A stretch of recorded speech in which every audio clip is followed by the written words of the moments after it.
Welcome to the Talking the Line podcast, presented to you by Talking the Line Sports Media, giving you our best insights and analysis so you can rake in some cold hard cash on your next sports bet.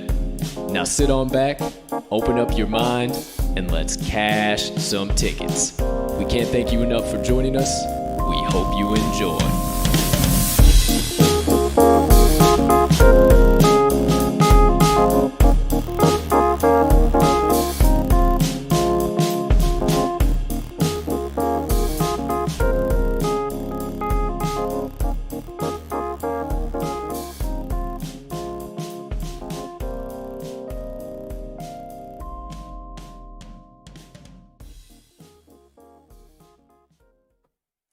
Good morning, good afternoon, good evening, ladies and gentlemen, degenerates and gamblers, far and wide.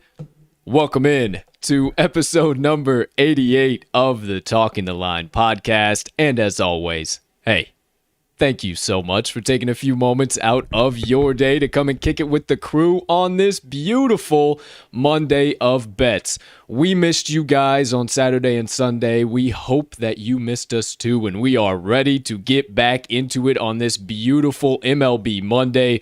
But before we do, and talk some lines for you guys, and dive deep into all the analysis that we found on today's MLB Slate, please take a few moments to smash that subscribe button on whatever platform you are currently ingesting the TTL Pod on. If you are watching on YouTube, whether live or the recorded version, make sure you hit that notification bell as well so you never miss the start of a live show again, if you did.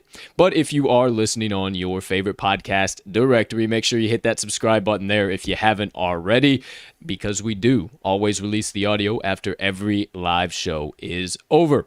And the next item up here, if you got a couple extra seconds, you could be so kind, please take a few moments, smash that like button, leave us a comment, jump in the live chat if you are watching live, leave us a rating, all that good stuff. We can't tell you how much we appreciate it when you do, and it only helps us make TTL Sports Media bigger and better for each and every one of you.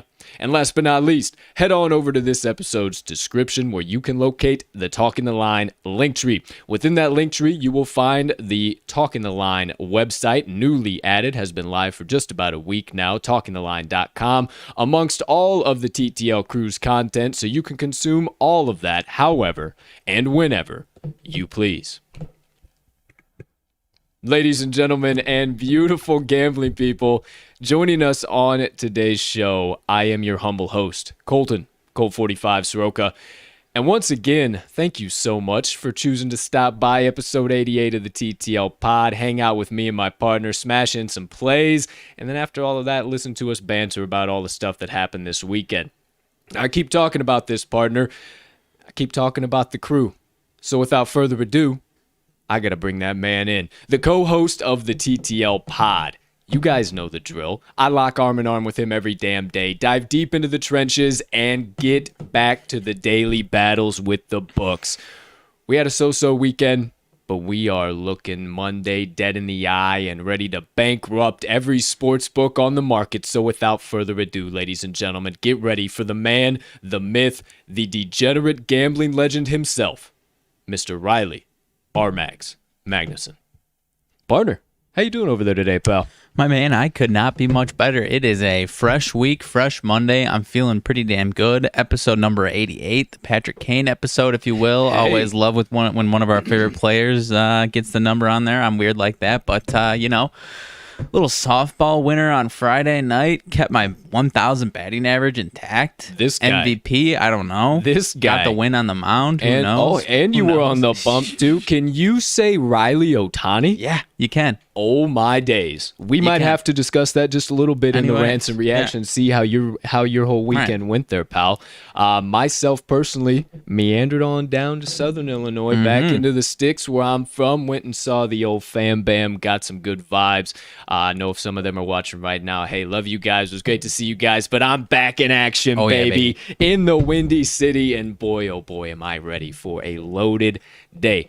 We had a pretty daggone good weekend of action, partner. We got plenty to talk about in the rants and reactions here today. UFC, MLB, NFL is starting to percolate to the surface, ladies and gentlemen. So plenty to talk about, but you don't necessarily just come here to listen to us talk about all the things that everybody else is talking about and give our opinions on them.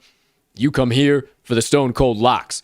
So without further ado, today, we got plenty of those coming your way. We have 7 best bets of the day coming out of a 9-game MLB slate today. Not a whole bunch of spreads, not a whole bunch of totals, but we got some solid value coming from there. RMags has 3, I got 4. That'll wrap up the first segment of the day. Second segment of the day, if you haven't been here for a Monday before, you're about to find out the daily Monday special play is the Monday Madness Parlay. Now, it hasn't quite been this mad in a very, very long time, ladies and gentlemen. So I suggest you stick around for the second segment because today's special play is paying out at 14-1 odds. And might I say, the dogs are barking. Yes, you might say that. You'll have to stick around to find out the 3 legs on today's Monday Madness Parlay, but we'll get right to that here shortly, and then we'll wrap up the first half of the show with the third segment of the day, the all-knowing, all-powerful, ever-present Moneyline Dice making their usual episodic appearance. They're going to be rolling today. We got a doubleheader on the slate. Mets and Braves game is played in New York.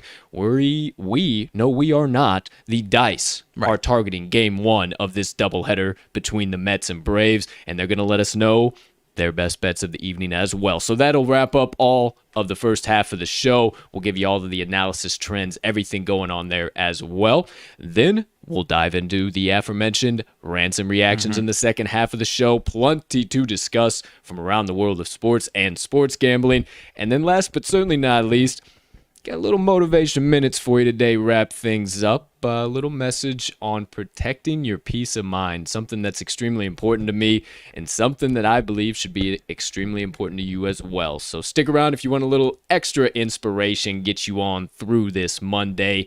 But for now, stop all the banter, quit all the gossip, knock off the drama that you could go to every other sports media outlet and get. You come to the TTL Pod for the stone cold locks and running tickets to the window with the TTL crew all day and night long.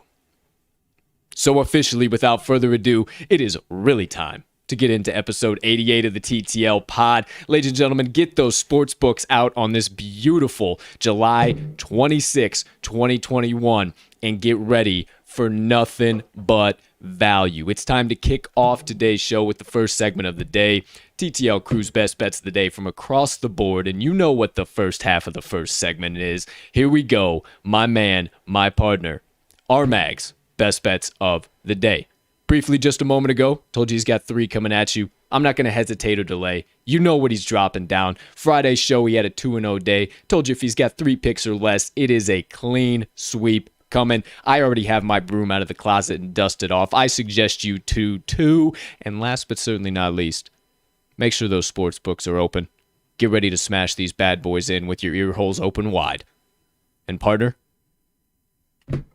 you have the floor. I appreciate you, my man. So if you have a broom that you need to dust off, does that mean you have a broom for your broom?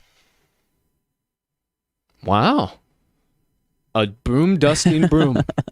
Well, hey, you just put my mind into it, and hey, I'm something to think about for a few minutes. While I go down that rabbit hole, please indulge our fans. Thank you, sir. Alrighty, so I've got 3 plays today coming from 3 different games, 3 different types of bets. First one is going to be a total. I am going to the White Sox versus Royals, and I'm going under 9.5. We've got Dallas Keuchel on the mound for the White Sox and Mike Minor for the Kansas City Royals. Both of these guys left-handers. Now, Mike Minor's surface numbers are certainly bad. I'm not going to argue that, but he is pretty decent in certain spots, and I think this is a spot where he has a nice day today. He's been pretty solid against my White Sox this season. 3 starts, 2 of those 3 have gone to the under. And this White Sox offense has been pretty quiet. They did obviously just face 3 very good pitchers in Milwaukee, but all in all, their offense has been pretty quiet, especially versus left-handers. Last 5 versus lefties, 167 batting average, no runs scored at all. So when you're giving a lefty that they've had some struggles with this whole season 3 different times around, I'm not feeling good about their offense today, despite them getting back my man Eloy Jimenez. Might have a little rust to shake off for him there today. And Dallas Keuchel, I actually like him to have a nice start himself. He's coming off 2 very, very good starts, total of 12 innings pitched over those 2 games, 3 earned runs allowed, and he's got some really solid numbers against these Royals hitters. 209 batting average against lifetime versus each of these hitters, and that's a 260 OBP as well. So I like him to hold them down. This Royals team last 5 versus lefties, 213 batting average, 255 OBP. So they're not really tearing the cover off the ball against lefties. They did have a nice few, I believe they're on a 5-game win streak. Had some nice games against right-handed pitchers, but they're not doing it so much against lefties right now. The under in this matchup, partner, is actually 8-3 over the last 11 meetings. I believe it's 6-3 here in 2021, so they have been a lot lower scoring than you would expect. And the Royals in a couple of these spots here, underdog at home for the Royals. They're 11-8-1 to the under. They're also 21-16-4 to the under following a win. As I mentioned, they had a nice weekend. I believe they completed a 3-game sweep against the Detroit Tigers. But we ain't picking a side in this one. We got the total under 9, and I think both of these pitchers have a solid day today. What are you thinking, my partner? Yeah, you got me over to your side here. A few factors really keyed into this one for me as well. I was a little bit more bearish than you right off the jump. Right. But, the White Sox production against left-handed pitching has slowed extremely as we get here into the first half of the second half of the MLB regular season, as much of a tongue twister as that is for you. I think that's going to kind of continue here, especially you called it as well. They had some tough pitching matchups to face over the weekend in Milwaukee, and boy, oh boy, did we see that with the offense. And then the Royals here too. I think that a lot of the public is going to see them wanting to come out here early, put up a bunch of runs, especially how they did against Detroit over the weekend. You keyed on that as well. Right. But I think they regress right back to the mean. Both pitchers have success, and absolutely love the under 9.5 in White Sox versus Royals for your best bet, first best bet of the day. Keep it moving, keep it grooving. I might like this one the best out of your entire card today.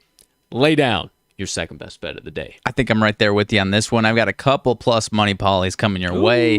This one is going to be a little bit of an interesting bet. I haven't made this one this season, at least on the podcast. But if you go, I don't know if every single sports book that you see is going to offer it, but if you have FanDuel, as we do, free plug there, you have to go hits and runs once you go more wagers, and then you're going to find most hits. I'm going the Toronto Blue Jays most hits at plus 145. When I saw it this morning, it actually already dropped to plus 140. We've got Thomas Hatch on the mound for the Blue Jays versus Nick Pivetta. And now the Blue Jays have had their way with Nick Pivetta this season. I believe the Red Sox have actually won a couple of those games, but I'm not talking about that right now. I'm talking about actual hits. 3 starts for Pivetta this year against the Blue Jays, 7.56 ERA over 16 2/3 innings, pitched 24 hits allowed, 5 home runs.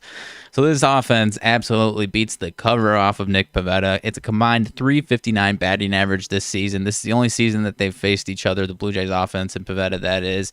The only guy that actually struggles in this lineup against him is Teoscar Hernandez. Everybody else absolutely mashes.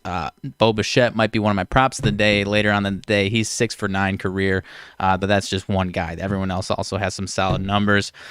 All 3 games that they have faced Nick Pivetta, whether they've done it once against him where they hit double-digit hits, physically on him, but in the full game, all 3 times they've gone double digits or more.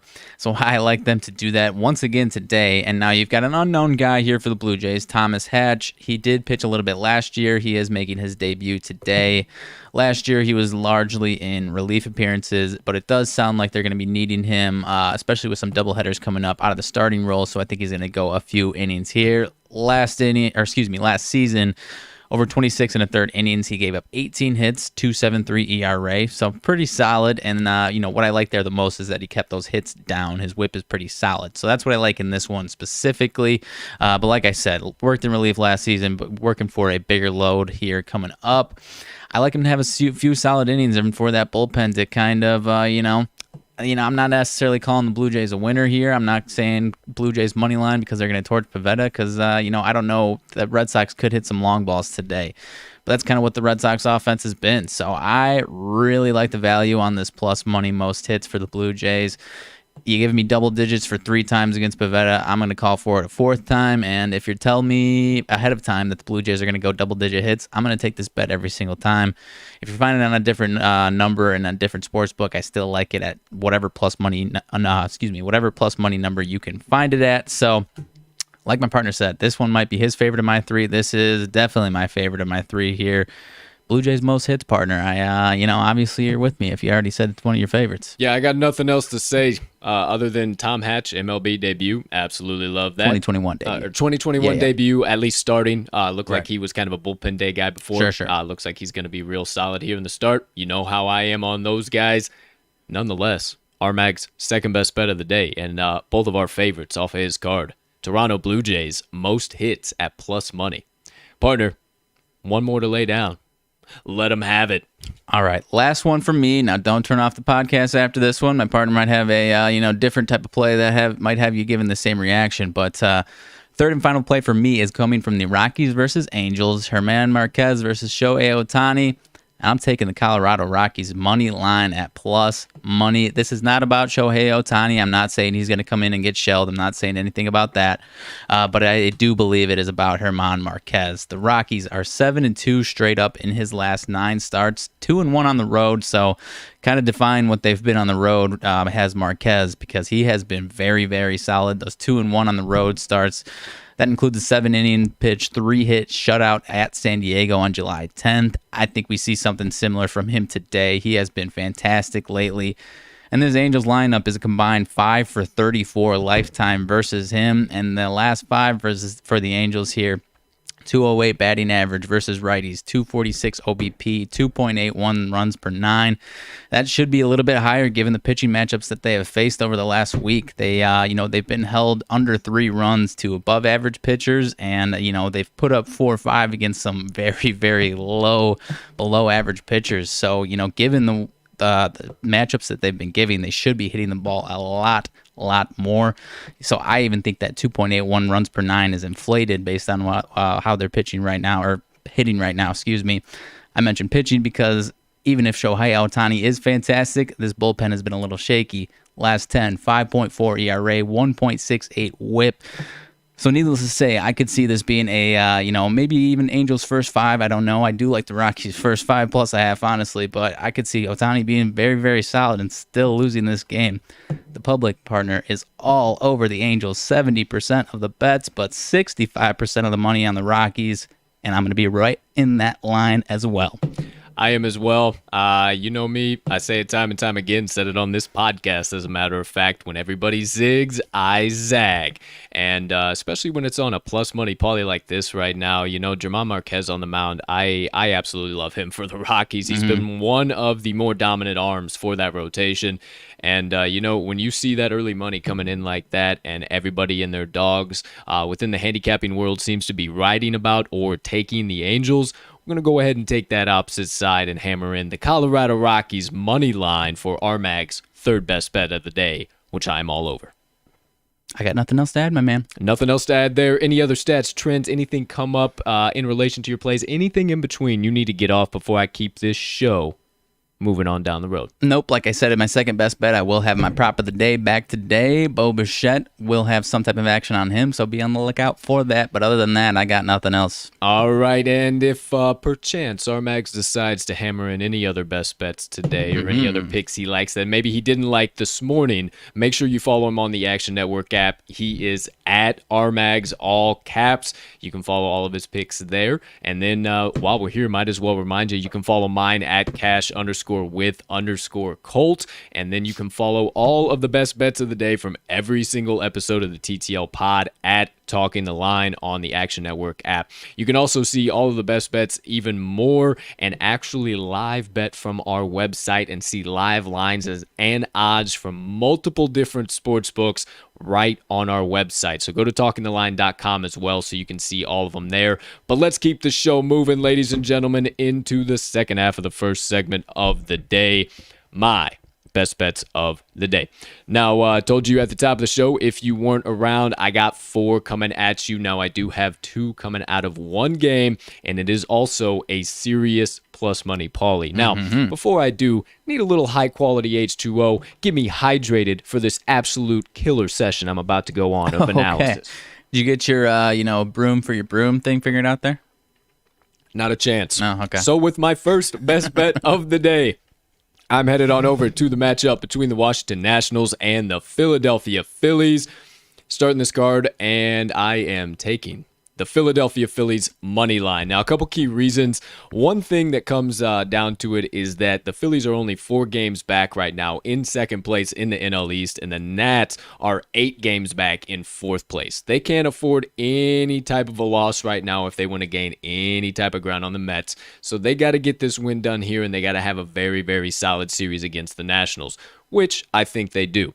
Now, the pitching matchups does loom a little large for me. You got Joe Ross on the mound for the Nationals and Spencer Howard on the mound for the Phillies. Now, Joe Ross had a bit of a struggling start to his season in 2021. Then he started to really improve, look like a pitcher you might be able to back, and then July 4th hit the IL. That was his last outing, and he hasn't pitched since. So this will be his first outing back. And, man, we've seen it time and time again, especially coming back post this sticky stuff and not being able to have any little bit of advantage. Those pitchers come back and they struggle, at least in that first outing, if not into the second outing. And I believe that's what we see from Joe Ross here today against this red-hot Philadelphia offense. Not to mention Joe Ross with kind of what I told you there being those trends, how he started out hot early, He was really bad early. He had a 6.00 ERA in May and then 1.95 ERA in June, and then has already got a 4.05 ERA in July. So just kind of backs up some of the points that I just had there. He does own a 0.00 ERA over 6 innings pitched against Philadelphia this year. And what did I tell you all week last week? When you see this from a pitcher, that screams regression to me, and I think we see some serious regression. I'm not saying he's going to get absolutely shelled, but I think 100% he gives up 2 or 3 earned runs here today at minimum. And last but certainly not least, the Nationals are 3-4 straight up over Ross's last 7 starts overall, but I still don't think he's going to be too doggone solid coming in off the IL.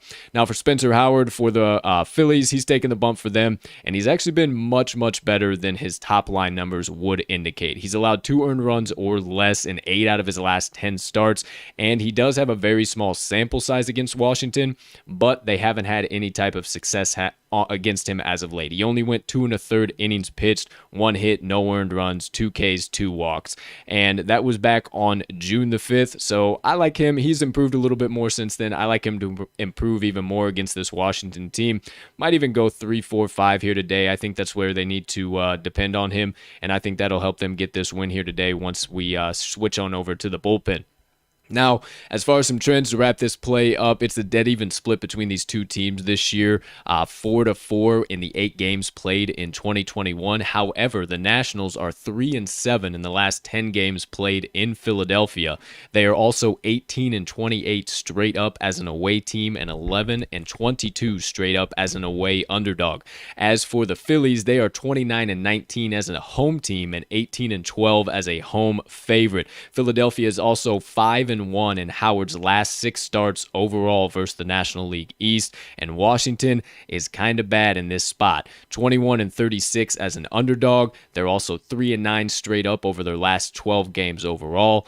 0-6 straight up in their last 6 road games, and 1-8 in their last 9 games versus right-handed starting pitching. I'm not going to be back in the Nationals here today. I'm all over the Phillies to stay hot, gain a little bit of ground in this series on the Mets here today. So give me all of the Philadelphia Phillies full game money line for my first best bet of the day. I will be absolutely with you on this one, my man. I love the Phillies at home right now, and this Nationals team really ain't getting it done. I mean, You mentioned it, 3-7 in Philadelphia. I would say, if this was in Washington, it might be a different story because I think this could be a home and home type of series here. But Yeah, I have no trust in Joe Ross whatsoever. I'll be rocking the Phillies with you today all night long. Thank you, sir. And we'll talk about this in the Rants and Reactions in the second half of the show. But much like my Cubbies, the Nationals might be having some of their stars shipped out of town, so might be having a little bit of internal struggle going on right now. And I always like to target that when betting as well. Right. Not saying it's the biggest thing, but plays a little factor. We'll talk about that later. Let's keep it moving. My second best bet of the day, going to the matchup between the Detroit Tigers and the Minnesota Twins. And I got to go back to my boys. I'm taking the Detroit Tigers first 5 run line plus 1.5. You're actually getting plus 1.5 on the first 5 here today. I couldn't believe it. It's at minus 140. I absolutely love those odds. Not too chalky, not too crazy. Give me all of it here today, mainly because of this pitching matchup, but a few other key things. Matt Manning's taking the bump for the Tigers, and Michael Pineda is taking the mound for the Twins. Now, Manning, he hasn't been too stupendous, too great, too spectacular. However, he's been just good enough for here today, particularly in the first 5 innings. He's had 6 starts overall, and the Tigers are 3-2-1 straight up in the first 5 innings over his last 6 starts. That's all that he has had. Not to mention, one of those was against this Minnesota team, and it was tied 0-0 after the first 5 innings. He did give up 2 earned runs in the 6th, but that's okay. I don't think he does that here today, and I think he goes rather deep into this game. He has also allowed 2 earned runs or less in 5 out of his last 6 starts. Obviously, once again, he's only had those 6 starts, so you love to see that. And his top line numbers are actually a little bit worse than you would think because of his road starts, or because of his home starts. I'm sorry, his road starts, he's been solid. 3 starts, 2-0 record, 286 opponent batting average allowed, 3.14 ERA, and a 14 1/3 innings of work for all of those numbers. So absolutely love to see Manning remain dominant right in that spot. Not to mention he owns a 3.60 ERA against Minnesota this year. I told you he went 5 innings pitched, gave up 2 earned runs in the 6th, but they were tied in the 5th. I like a very similar outcome to happen here today, if not the Tigers putting up a couple runs on Pineda. So heck of a segue into Michael Pineda, because he has allowed 3 earned runs or more in 4 out of his last 7 starts, and he's given up a combined 10 earned runs over his last 3 home starts over 13 2/3 innings pitched. He was all right to start this season, but then he kind of has started to struggle now, as evidenced by his recent June and July ERAs of 7.94 ERA and 5.23 respectively. Also, he hasn't faced Detroit yet this year, but they have had incredible success up and down that lineup against him. 80 at-bats overall, 293 batting average, 323 on-base percentage, and a 709 OPS. Not to mention, Minnesota is 1-4-1 straight up in the first 5 innings over his last 6 starts overall. Wanted to give you the same sample size as Manning's. And in his home starts, last 5 home starts overall for Pineda, the Twins are 1-3-1 straight up in the first 5 innings. I absolutely love all of that here on the pitching matchup, some of those key trends to continue, but not to mention that Minnesota overall, regardless of who is on the bump for them, they're 1-3-1 straight up in the first 5 innings in their last 5 games. The Tigers are 3-2 straight up in the first 5 innings over their last 5 games. It was a bit of a minor bump in the road. You already talked about it for the Tigers here over the weekend against the Kansas City Royals. I think a lot of the public are going to look at that, especially against a piss-poor team in the Royals, and jump all over the Twins here today. But may I remind you that Minnesota is 23-28 straight up as a home team and 16-20 straight up as a home favorite. Detroit still has way more of a chance in the AL Central than Minnesota does. They could still potentially catch Cleveland, and they know that. They need to get the job done, and they've had plenty of success against Pineda in the past. We might have another play coming out of this game, but for me, my second best bet of the day, Detroit Tigers, first 5 run line, plus 1.5. I will be right there with you, especially on the plus 1.5, my man. I mean, I mentioned a little bit last week, this Twins lineup, they still got some formidable guys here, but you take away Nelson Cruz, the big thumper out of that lineup. like I said, they've still got some formidable bats, but they really basically sucked the soul out of that lineup, and you've kind of seen it the last few games. So, not to mention, I like Matt Manning. I think I've been a little bit higher on him than you have, but I think I've seen more and more confidence from him each start, so I think we're getting there. Yeah, I think we see a lot of positive regression, if you will, from him today up to that top line mean. So there you go. There you have it. Hey, what do you say? Let's wrap it up with 3 and 4. My final best bets of the day, coming out of one game, going to the matchup. Once again, as my partner said, hey, don't turn off the pod. You got to listen. When everybody zigs, we zag. So I'm going to the matchup between the Houston Astros and the Seattle Mariners, and my 2 best bets coming out of this game. I'm taking the Seattle Mariners first 5 run line plus a half, right at plus 100 odds. Nice plus money, Paulie, for you there. Then I'm also taking the Mariners full game money line. Also very juicy plus money odds, right around plus 150, plus 160, maybe even below that, maybe plus 140, somewhere in there last time I looked. Either way, beautiful odds, and I think it is priced just right, but it should be a little bit lower in favor of the Mariners, and that's because of a couple key trends and this pitching matchup. Luis Garcia on the mound for the Astros, and Darren McCaughan, I hope I'm pronouncing that correctly. He is a new fella in the league, but I will tell you about him on the mound for the Mariners. Now, Garcia, he has not been bad. Much like you said, partner, this is not because of him. You were not fading Ohtani. I'm not fading Garcia. I don't think that he is going to give up a boatload of runs. I think he might give up a few here, though, in the early going, but I don't think it's going to get ugly either way.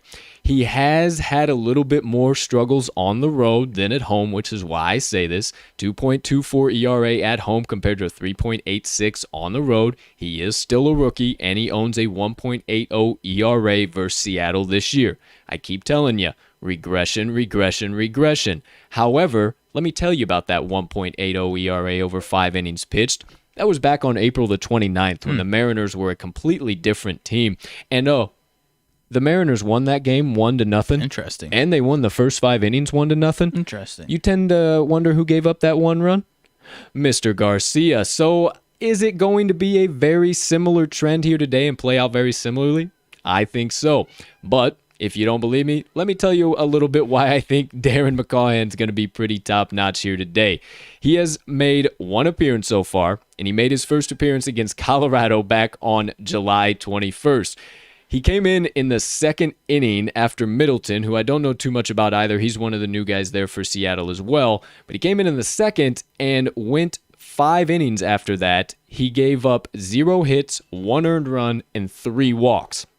Command was just a little bit of an issue, so I had to look into that just a little bit. How has he been across the board in his minor league career? Hey, we have the TTL mascot. She was screaming, coming in live for my final best bet of the day. But carrying on with McCaughan, he was great when he came in. Like I said, went those 5 innings, didn't give up any hits. The reason why he had an earned run is because there were already runners on base, and he got forced into a position where they had to go across with those walks.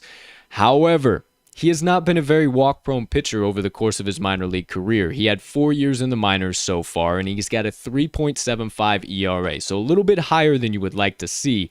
However, he's got a 1.26 whip, 267 opponent batting average allowed, and 324 Ks to only 74 walks. I love him to return back to a little bit more of that form. I love him to go at least 5-6 innings here today. No question in my mind. I think he's going to be pretty doggone dominant, and I think that he's going to find success against this Houston team and essentially his first MLB start, if you will. And you've already heard me already on this pod today. You know how I am on guys getting their first MLB start. However, let me give you a couple key trends and a couple key things I'm looking at as to why I think this is the play you should make here, or the 2 plays you should make here today. The Mariners have a very, very solid shot in the AL West of catching the Athletics. They took 3 out of 4 of them over the weekend, and they were pretty doggone dominant wins.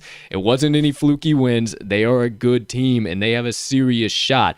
And it starts today with beating the number 1 team in the AL West. And I wouldn't be surprised in my mind at all if the Houston Astros take the foot off the gas just a little bit, with the possibility of maybe facing the old Mariners late in the season, with having a shot at facing them instead of the Athletics. I think it starts all here today with the play out of the AL West. Me and my partner talk about a lot off air that this is going to be one of the most interesting playouts here as we approach the end of the season. And I think once again that all starts today. Seattle is 18-13 straight up in game 1 of the series with Houston across the board historically, and 10-6 straight up in that game 1 after a win. Coming off of that 4-3 victory against Oakland yesterday, got the momentum. Going to keep it rolling here against Houston here today. Not to mention, Seattle is 5-2 straight up over their last 7 games, and they have beat quality opponents, and we'll talk about it a little bit more. But this is a Monday setup if I have ever seen one in my life. So for my final 2 best bets of the day, I am taking the Seattle Mariners first 5 run line plus a half, and the Seattle Mariners full game money line. I will be right there with you on this. Both of these, my man. I can't really lay down too much else other than the fact that the Mariners, doesn't really matter who the pitcher is. At home, these guys seem to elevate themselves, not just to good status, but to great status. Some of these guys, homie arrays, have been fantastic. McConaughey, I hope I might have even botched his name already. McConaughey, yeah, I don't know. It's I don't see him as being any different. How would you guys say it if you can somehow put it in the live chat? How would you guys say it? It is McCaughn. McCaughn. No idea. Either way, all respect to the man, and I think he's going to have one hell of a day here today. There you go. There you have it, ladies and gentlemen. The TTL crew's best bets of the day. All 7 of them. Hey, if you hopped in a little bit late, maybe you missed 1 or 2, not to fret, not to worry. We are about to dive into the second segment of the day, the special play of the day. However, after we get all done with that, we'll flash all the best bets of the day up on the screen, so make sure you have your sportsbooks out and ready for that. But for now, today's special play of the day, the aforementioned Monday Madness Parlay, and I told you, boys and girls, degenerates, gamblers, everybody in between, that this is nothing short of madness. Nothing short of madness. We have a 3-leg parlay paying out at 14-1 odds, plus 1,400 odds for those of you who like those American system numbers. So, partner, wherever you'd like to start, okay, whatever leg you want to lay down, we really don't need to analyze, trend, discuss too much more. You can just lay something down. I'll piggyback right behind you. I just need a sip of some high-quality H2O. All right, go for it. If I'm going to be honest. Yeah, go for it. I mean, we kind of both in our heads somehow had this in our heads, and then Colt looks at me and says, would we be crazy? And I said, I already know exactly what the fuck you're talking about. And no, you're not crazy, because this Mondays have been as mad gets all season long. And, why not have a parlay that is fitting to the madness? Correct. And especially when we already have the name for it. And we just haven't been making a parlay that's mad enough. No. And now we here are today. First leg, I will lay down one of my plays already, Rockies money line. German Marquez, Shohei Ohtani, said it already. Not fading Shohei Ohtani. I think German Marquez is going to be fantastic. So that's first leg, partner. I'll let you hit the third one. The second one, I believe this will be technically time-wise the first one. But this is going to be, my partner took the first 5 action. We're going to the full game on the Tigers money line. I like me some Matt Manning. I do not like me Michael Pineda. I feel weird saying the way I just said that anyways. Pineda. But I like the Tigers' money line today. We already talked about it. They had a rough weekend against the Royals. Time to get right back on that horse. And kind of, still kind of an outside chance for that AL wild card. If you look at the standings, you might call us crazy, but the way they've been playing the last 2 months, it ain't crazy, man. And this matchup right here for them today is prime for the taking. And, another little plus money. But what's our third one here, partner? Third and final leg, my friend. Going back, adding one of my best bets of the day, the Seattle Mariners money line. We love the plus money on that action. Got to go back to the name, I guess. Darren McConaughey, whatever you want to say it. We'll watch the broadcast and we'll officially know it, and we'll talk about him yesterday or tomorrow when the bet cashes. That all being said, I absolutely love him here too against Luis Garcia. Much like you just said, partner, not fading Luis Garcia here, not the main reason why I take this pick, but it's Monday. This is going to be a little bit of madness, and a lot of the reasons why I already just told you in a lot of my analysis that I think this is going to be kind of the start of some of that shakeup in the AL West. Not to mention, I mean, we already said it, but these Mondays, it hasn't been here and there. Every single Monday, it is pure madness. It's pure madness. And we haven't been ahead of the bill, and now we're getting ahead of the bill today. If you've been betting the MLB, you know it has been pure madness. And let me tell you something as to why we really got tipped off to this play. Now, I keyed my partner in. He didn't believe me back during the college basketball season. Not really during NBA either. And then all of a sudden, my boy has slid on over to the dark side for the MLB season. I put him on to Oddshark. Let him see some computer picks. He wasn't the biggest believer in the computer picks. And I said, hey, man, peep them out. I'm telling you, they're pretty damn good. They just factor into a little bit more, especially when you're leaning one side. It might help you say, like, oh, am I making this up trying to force you myself over the edge or what? Pull you back off the edge, yeah. So we are taking a big jump, not really a leap of faith, because the Tigers rated 6.0 runs to Minnesota's 4.3. The Rockies, 5.6 runs to the Angels' 2.9 runs. And Houston's 1.9 runs to the Mariners' 3.3 runs. We are playing every single one of them. We absolutely love the value on those plus money parlays. Please lock them in. Do not miss out on this opportunity for a plus 1,400 casher on this beautiful Monday of bets. It has been absolute madness. Our special play has always been the Monday Madness Parlay, and we have just not gotten mad enough for it to cash. So we're getting mad today, ladies and gentlemen. There you go. There you have it. The Monday Madness Parlay.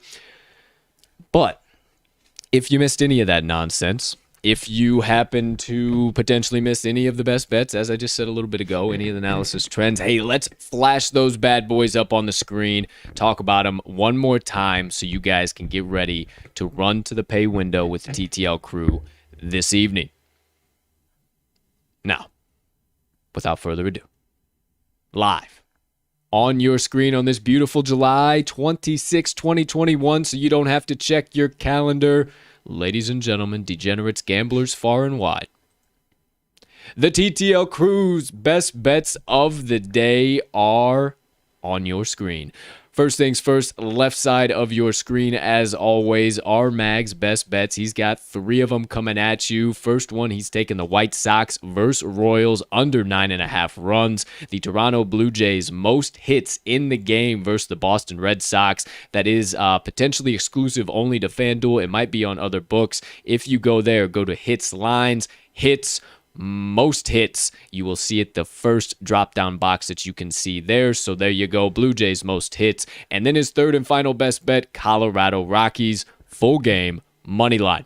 Then on the opposite side of that, as always, too, my best bets of the day, 4 of those coming at you. I am taking the Philadelphia Phillies full game money line, the Detroit Tigers first 5 run line plus 1.5, and 2 plays out of the Mariners and the, why am I blanking right now? Astros game. Seattle Mariners first 5 run line plus 0.5, and the Seattle Mariners full game money line. Hey, you never know what you're going to get on the TTL pod, but you do know you're always going to get a special play. Today's special play, the Monday Madness Parlay, the 3 legs one more time for you. Detroit Tigers, full game money line. Colorado Rockies, full game money line. And the Seattle Mariners, full game money line. The puppies are barking today, ladies and gentlemen, and we are going to get that bad boy to the pay window. So one final time. There you go. There you have them, the TTL crew's best bets of the day for this beautiful Monday of bets, July 26th, 2021. Lock them in, hammer them home, sprinkle a little bit of dough down. Hey, whatever you need to say, just make sure you get them in at whatever the current best line is on your favorite sports book. Gonna be a late one, my man, but it's gonna be a late one. Pop in the nitroglycerin pills now. If you're an Olympics head, you're already up late watching that action anyway. No problem whatsoever. Hey, we got plenty to talk about that as well. I may or may not have cashed a plus 210 swimming ticket yesterday. Swimming sharp over here. Am I an Olympic sharp? we will have to discuss shortly. But let's wrap up the first half of today's show, episode 88, with the additional lettering on the screen here. Our great, all-knowing guests, the Moneyline Dice. We told you at the top of the show that today's roll is coming out of Game 1 of the doubleheader between the Atlanta Braves and the New York Mets. So, my friends, strap in and let's bring those kind cubicle objects onto the TTL production set and get into today's Moneyline Dice roll of the day. All right, it's about showtime. The dice are about to speak. Don't you worry, ladies and gentlemen. But before they do, I got to get a little bit of background stuff going on. I am host / production team here at the TTL Pod. If you are into production or like audio, video, anything like that, have an interest or an expertise, yo, hit us up. We got you back. Just shoot us a DM, go on the website, shoot us an email, whatever the case might be. Hit us up. But with that being said, I got to do it for the time being. So while I'm getting all that set up here, partner, and I'm getting our wonderful guest present on the show, could you set the scene for Game 1 here of the doubleheader today? What's the pitching matchup? Who's the fave? Who's the dog? Do believe, told them we're playing in New York. Sure are. So what's the total? Any storylines we need to know about? While you're doing all that, I'll get this stuff completed, and then I'll see you here in just a few minutes. Alrighty, sounds good to me. So, Game 1 of this doubleheader, going to be a 7-inning doubleheader. We've got the Braves versus the Mets. Actually, a pretty interesting pitching matchup. Even if you don't know who this Kyle Muller is for the Braves, it's going to be him, Kyle Muller, versus Marcus Stroman for the Mets. Muller, a lefty, is actually coming in with some decent numbers. The Braves are only 1-4 in his appearances, but it ain't his fault. Has allowed 3 or less in every single appearance that he has come into, and he's got a 3.2 ERA on the season.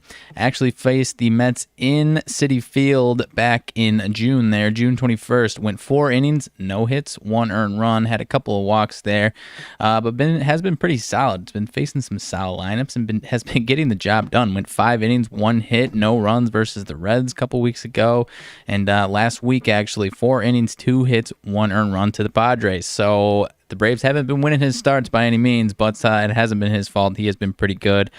0-7, the Mets lineup is that we're going to be seeing today, or at least the guys that have faced him versus Muller. So could be in for a pitcher's duel today. Obviously, Marcus Stroman on the other bill here, 2.59 ERA on the season, coming off arguably his best start of the season last week. In Cincinnati, 8 innings, 1 hit, no runs, 1 walk. He was fantastic in that start, and his home and away splits are pretty similar here today. And of course, the Mets with Stroman on the mound are going to be favored at -154, with the Mets coming in at +130. On the run line here, the Mets -1.5 is +155, while the run line for the Atlanta Braves is +1.5 at -188. Being that this is a 7-inning game, we've got a low total today, over under 6.5 runs. I mentioned these guys. Obviously, Stroman has been good all season, and Muller has been coming on strong lately. So, despite the low total, that might be worth a look. These 7-inning games have been interesting, kind of a different style of handicapping, if you will. The Mets actually getting the money and the bet slips. 61% of the public bet slip percentages on the Mets, while 60% of the money still on the Mets themselves here. The over-under total, the big money is coming in on that over, actually. 59% of the bets on the over, while 92% of the money is on the over. So we'll see if the dice are keying in on some big money. However, the sharp money apparently is on the under, according to the Action Network app here. Looks like you're struggling a little bit over here, partner. Might be a no-go today. I don't know. You got anything else you can talk about for just a half a second? Yeah, I could tell sometimes when it's not going super well. Yeah, it's not going ideally by any stretch of the word. For sure. No, it's just it glitches, and I don't want you guys we don't want to be that. seeing slow glitchy Sure. video. But I'll get back into it here. The Mets coming off of a nice weekend here at home versus the Toronto Blue Jays. Took 2 out of 3 from them, and then they had a nice little series against the Reds before that. So these teams are still a little too unpredictable unpredictable for us to cap, especially as I mentioned, these 7-inning games are kind of their own handicapping style in and of themselves. And the Braves have been one of the most unpredictable teams all season long. They just lost 2 out of 3 to the Phillies. They actually split with the Phillies. My bad. They had a 4-game series there with the Phillies. So they're coming off a decent series against the Phillies. Still not totally out of the NL East division race. Obviously, if they can have a nice series here, they'll get themselves right back into it. I'm not putting the hammer down on the coffin yet. They're only 5 games out. Obviously, it hasn't been great for them, but if they have a nice series here against the Mets, shit, we've got a new division race on our hands here, no question about it. But the Mets, of course, the Phillies are the team that are really biting on their heels. 4 games back are the Phils. So, all right, we got it rocking and rolling. Yeah, man. I picked a hell of a career here not to really enjoy technology all too much. But let me tell you that thing just never ceases to blow my mind how difficult it is to set up. So let me make sure we're good here. All right, we're good there. All right. So yeah, now, Stroman at home. I mean, he's been you're solid. Good to go. 3-4 record at home, a little less than you would expect. Assume position, get ready to rock and roll. But that is a little weird for Mr. Stroman, especially at a little bit of a lighter line like this, right around minus 150. Mets are 30-15 themselves at home. So let's see what's going on here today. Quickly. Oh, there's my hand. Yep. Let's move that away real quick. Oh, geez. Moving the whole damn thing. I apologize, ladies and gentlemen, if you're a little bit dizzy now. You should be feeling just a little bit better shortly. Your equilibrium will return before you know it. But for now, for the first time live on your screen on this beautiful Monday of bets, the Moneyline Dice are now live. All right, it's time to get into today's roll. Game 1, doubleheader. Mets, Braves. Are we taking the home team Metropolitans, or are we taking the away team Braves? We soon find out in 3, in 2, in 1. That is way under there. It is an away team dice. We're going re-roll. Yeah, interference. That's okay. Interference rolled under the computer. Need a clear view of it. Here we go. In a 3, in a 2, in 1. Still the away team Braves. Stuck with it. They said, don't doubt me. It doesn't matter if you can see me or not. Whatever's face up, it's right. Fair enough. Are we taking the away team underdog Braves on their money line or plus 1.5 with just minimal chalk? We all find out. It's very chalky. In 3, in 2, in 1. Nope. In 1. Money line. Money line. It is. It did hit my keyboard. First time around, it did hit the keyboard. So, first unofficial play from the Moneyline Dice, Atlanta Braves money line. Now, will the dice be doubling down on that selection? Will they need a little extra face time and time to think about what they really want to hammer in today with a reroll? Or are they going to skip all that, give us an extra best bet, and go for the total? Once again, ladies and gentlemen, we all find out in 3, in 2, in 1. What is that there? That's a re-roll. Damn you, dice. Home money line? Oh, all right. Damn you, dice. No more of the theatrics, no more of the nonsense. Straight shoot, straight roll. Here we go. Home or away? Home Mets. Home team Mets. Marcus Stroman. Home team Mets. They said, hey, we just need a little extra face time. Money line or ATS? Money line. Money line it is. And wild card die. Away money line. Jeez. Okay. Come on, dice. All right. All right. We see. We get it. Home or away? Let's go, dice. Braves. Enough nonsense here. Money line or ATS? Plus 1.5. And finally, wild card die. The under 6.5. All right. Under 6.5. I don't hate the, it is pretty chalky, but I do like the plus 1.5 in these 7-inning games. They have been pretty true. I've been pretty consistent, if I do say so myself. The dice have spoken! If you want to guaranteed take 2 tickets to the window tonight, lock in right here, right now. No questions, no qualms. Atlanta Braves plus 1.5 in game 1 of their doubleheader today with the Mets, and the under game total of 6.5 runs. Little did you know that the co-host of the TTL podcast is also a hand model on the side. There you have today's TTL Crew's best bets of the day. Alrighty then.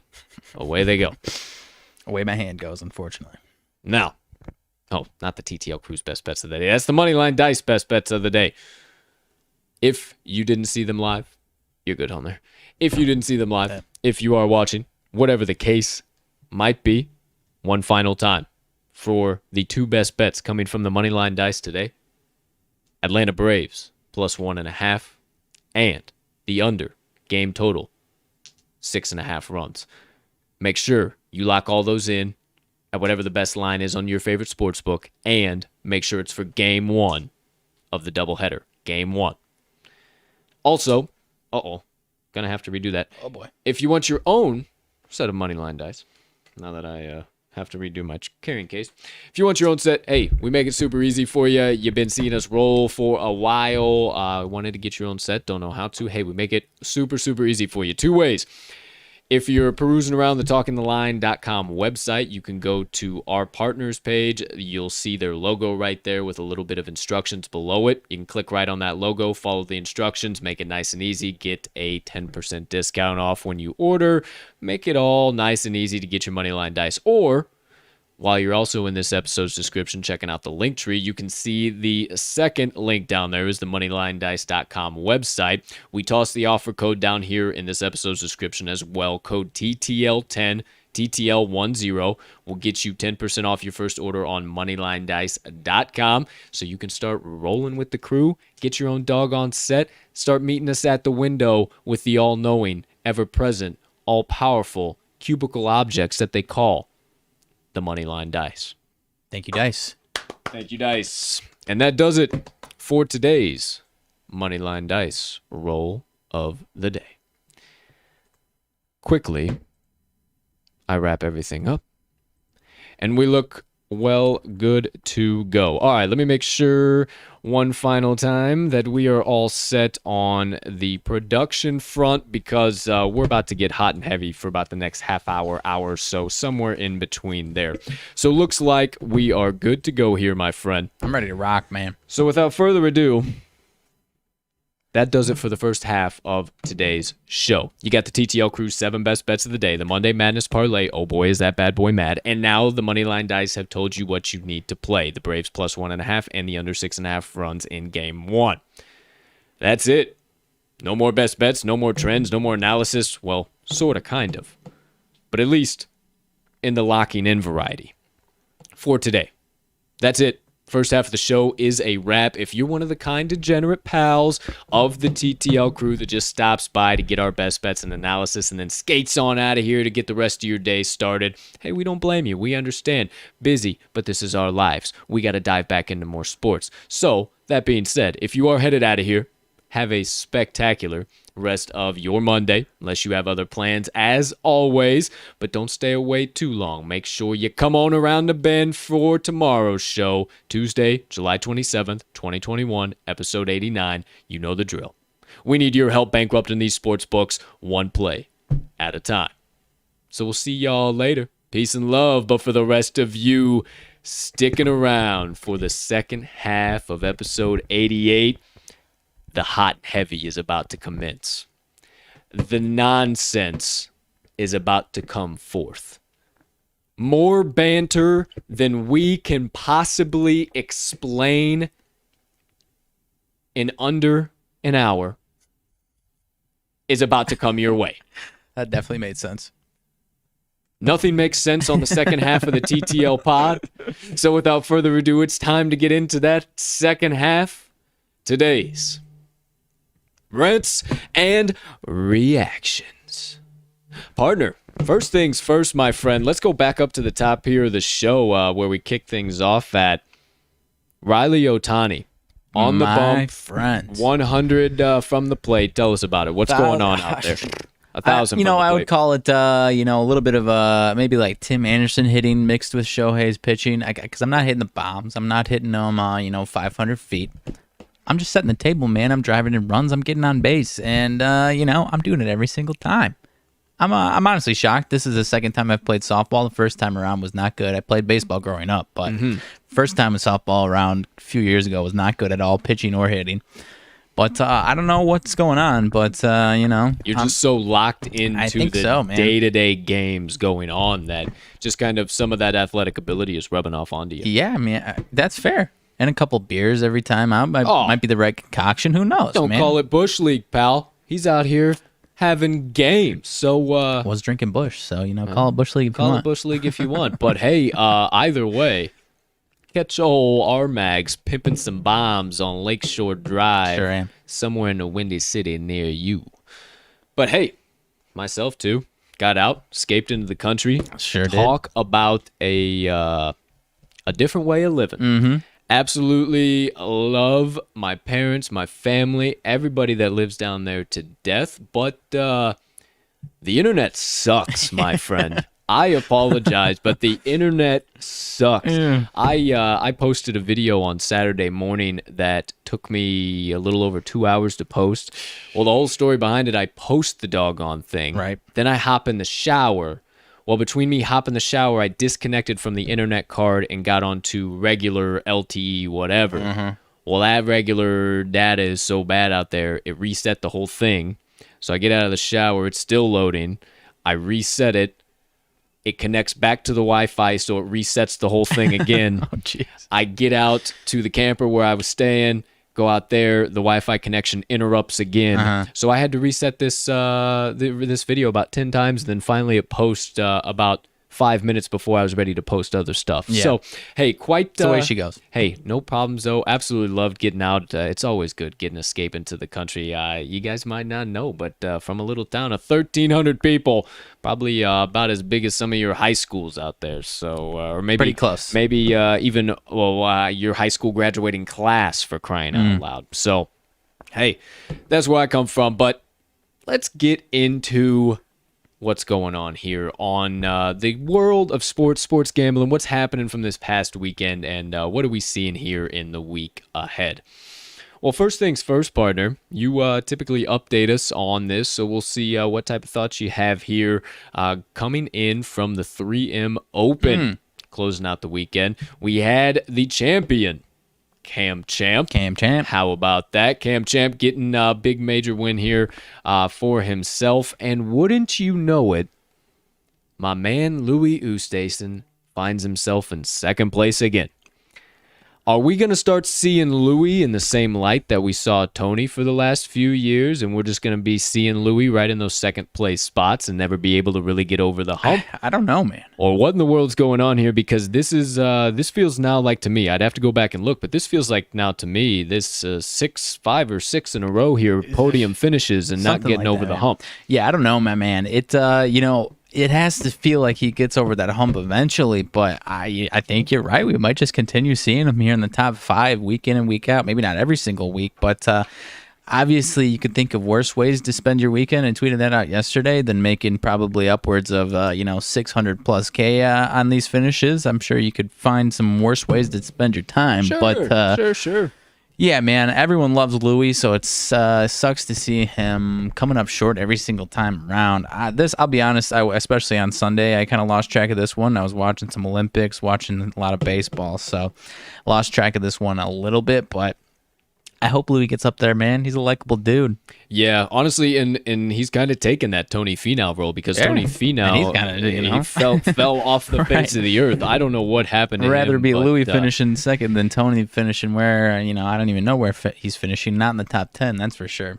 Yeah, 150%. So, hey, once again, congrats to Cam Champ. We'll see see what's coming around the bend here for this upcoming week here. We got the Olympic golf, my friend. Oh, so there is nothing, so that I don't know exactly what day it starts, but I want to say it's Thursday through Sunday. There's a break in action for this full week. So, yeah, August 5th through the 8th. Speaking of which, your guy, your best pal, your friend you just absolutely love out of the PGA, Bryson DeChambeau. Not absolutely absolutely not going to be allowed to play in old Tokyo. He tested positive for the Rona and had not yet made it to Tokyo, so he will not be flying over there or participating in the 2021 Summer Games. Yeah, man. He might need a break. It might be a blessing in disguise. Who knows? Obviously, don't want to say that. Don't know what's going on. But, he needs a little time off from golf and maybe the rest of the outside world. So it might serve him well. Like you sarcastically just said, not my favorite guy in the PGA Tour. But, I don't like seeing people struggle this much on and off the course the way he's going. I don't want it to be like that. It is more fun when he's up there playing well. Right. And it's more of a, love-hate type of thing. But, like I said, I want to say it starts Thursday. I don't know, with the scheduling of these Olympics, who knows if that means late Wednesday night or early Thursday morning or late Thursday night. I don't know. But Mr. Colin Morikawa is currently the odds-on favorite. Guy that I'm interested in is the guy who swooped in place of DeChambeau is Patrick Reed. He's got a pretty ridiculous record in the Ryder Cup representing the US of A, and it seems to fuel him up. So I'm wondering if this might be another one of those scenarios where people call him Captain America because he's been so damn good in the Ryder Cups representing the country. So I wouldn't be surprised if Mr. Patrick Reed swoops in. That storyline wasn't even supposed to be here. Obviously, he's a big name, but he wasn't supposed to be here. Now you're swooping in, getting Captain America, come save the day. Now watch me. I don't know if they're. I haven't dove too deep into it as far as a betting perspective. I'm not sure if if you can bet Patrick Reed to win a medal, not just necessarily gold. I might take that action. Yeah, that would that'd be honestly something to look into. We'll dive into that. And hey, speaking of Olympic golf, speaking of Olympics, let's just backstroke, freestyle. I love the whatever the fuck this one is. I couldn't think of this butterfly? One. Yes, the butterfly. Yeah. Right on into the Olympic Games, ladies and gentlemen. Hey, you can tell I'm a fan of swimming, but don't know what the fuck's going on half the time. They say, hey, 200. I say, oh, that's one lap. And the next thing I know, they're going back down the end of the pool. I say, wait a minute, this is not how this was supposed to go. Somebody explain the rules to me. That all being said, mentioned it just a little while ago that I was watching swimming pretty heavily yesterday. Yeah. And Miss Reagan Smith, if by chance you see this or somehow, who knows, the wonderful world of Twitter can do things, and it's the world that we're in. But thank you for the wonderful plus 210 cash, young lady. I appreciate that. Took her, I believe it was the 400-meter freestyle that I took her in. Can't tell you for sure 200-meter freestyle. It was the last women's race of the night, and I wanted to get in on some action. The Australian was favored minus 160, and then Reagan was the second, I guess, favored dog, you could say, at plus 210. And I said, you know what? Let me just, I got a little 10-spot burning hole in the pocket. Let's have some fun. So, yeah, cast that bad boy. Question is on the table. Jury is out. Am I Olympic sharp? Not too entirely sure yet. But boy, oh boy, partner, did I get gassed up as hell to start betting Olympic Games. Yeah, I've been watching it a little bit this weekend. I haven't dove too deep into the betting yet. The more we see things, the more I'm interested in jumping into it because I missed that one. I was diving in. No pun intended. Diving into a few swimming rounds, but I was kind of bouncing around to different sports, so I must have missed that one. But I did see a little bit of an upset action, I guess, from an American of the GOAT. Yes. Yeah. Mr. Katie Ledecky lost. Was it the 400? Mrs. Katie Ledecky. Is it? Okay, sorry about that. Miss Katie Ledecky. Yeah, she has been owning Ariarne Titmus for quite some time now, and Titmus finally got her lick back. It was pretty electric, man. Ledecky was leading for 80% of that so race. Get this shit. Go ahead. I had been watching it all night long. Mm-hmm. I had to watch that one via replay. Okay. I stream all the games, obviously, up on my laptop, whatever. Yep. I just have Wi-Fi, no basic cable. Literally, as they are in the last half stretch, neck and neck, I forgot to plug in my computer and it died. Oh, no. So I missed the entire ending, missed the whole thing. I had to watch it via replay. But the first thing that I was able to catch that I thought was really cool is that I believe it was Michelle Tafoya that asked her kind of something, oh, did you guys kind of paraphrasing, like bump elbows or, Yeah. have a little something. She's like, no, honestly, like we're super cool. She came up to me. She was like, hey, I wouldn't have been able to do this without you. Thank you so much. So, I mean, that's just what goes to the power of the Olympic Games. So good stuff there. But hey, USA has been racking in the gold so far. Not to worry, not to fret. And they're also taking care of things in the group stage. Things in the group stage going well for women's softball. Yes, Closed it out 5-0, and they did it on a 2-1 walk-off yesterday against Japan. We all remember the finale, the final game, the medal game between USA and Japan a couple years back. Man, oh man. It was actually 2008. So I had to read into it because we popped it open like, oh, this seems like it probably is a big game. But then I'm like, I need some context here. Yeah. I need some context. Yeah. And it was like, okay, Japan softball was away from the game since 2008. So Japan and USA had a run of 96, 2000, 2004 of owning the softball Olympics.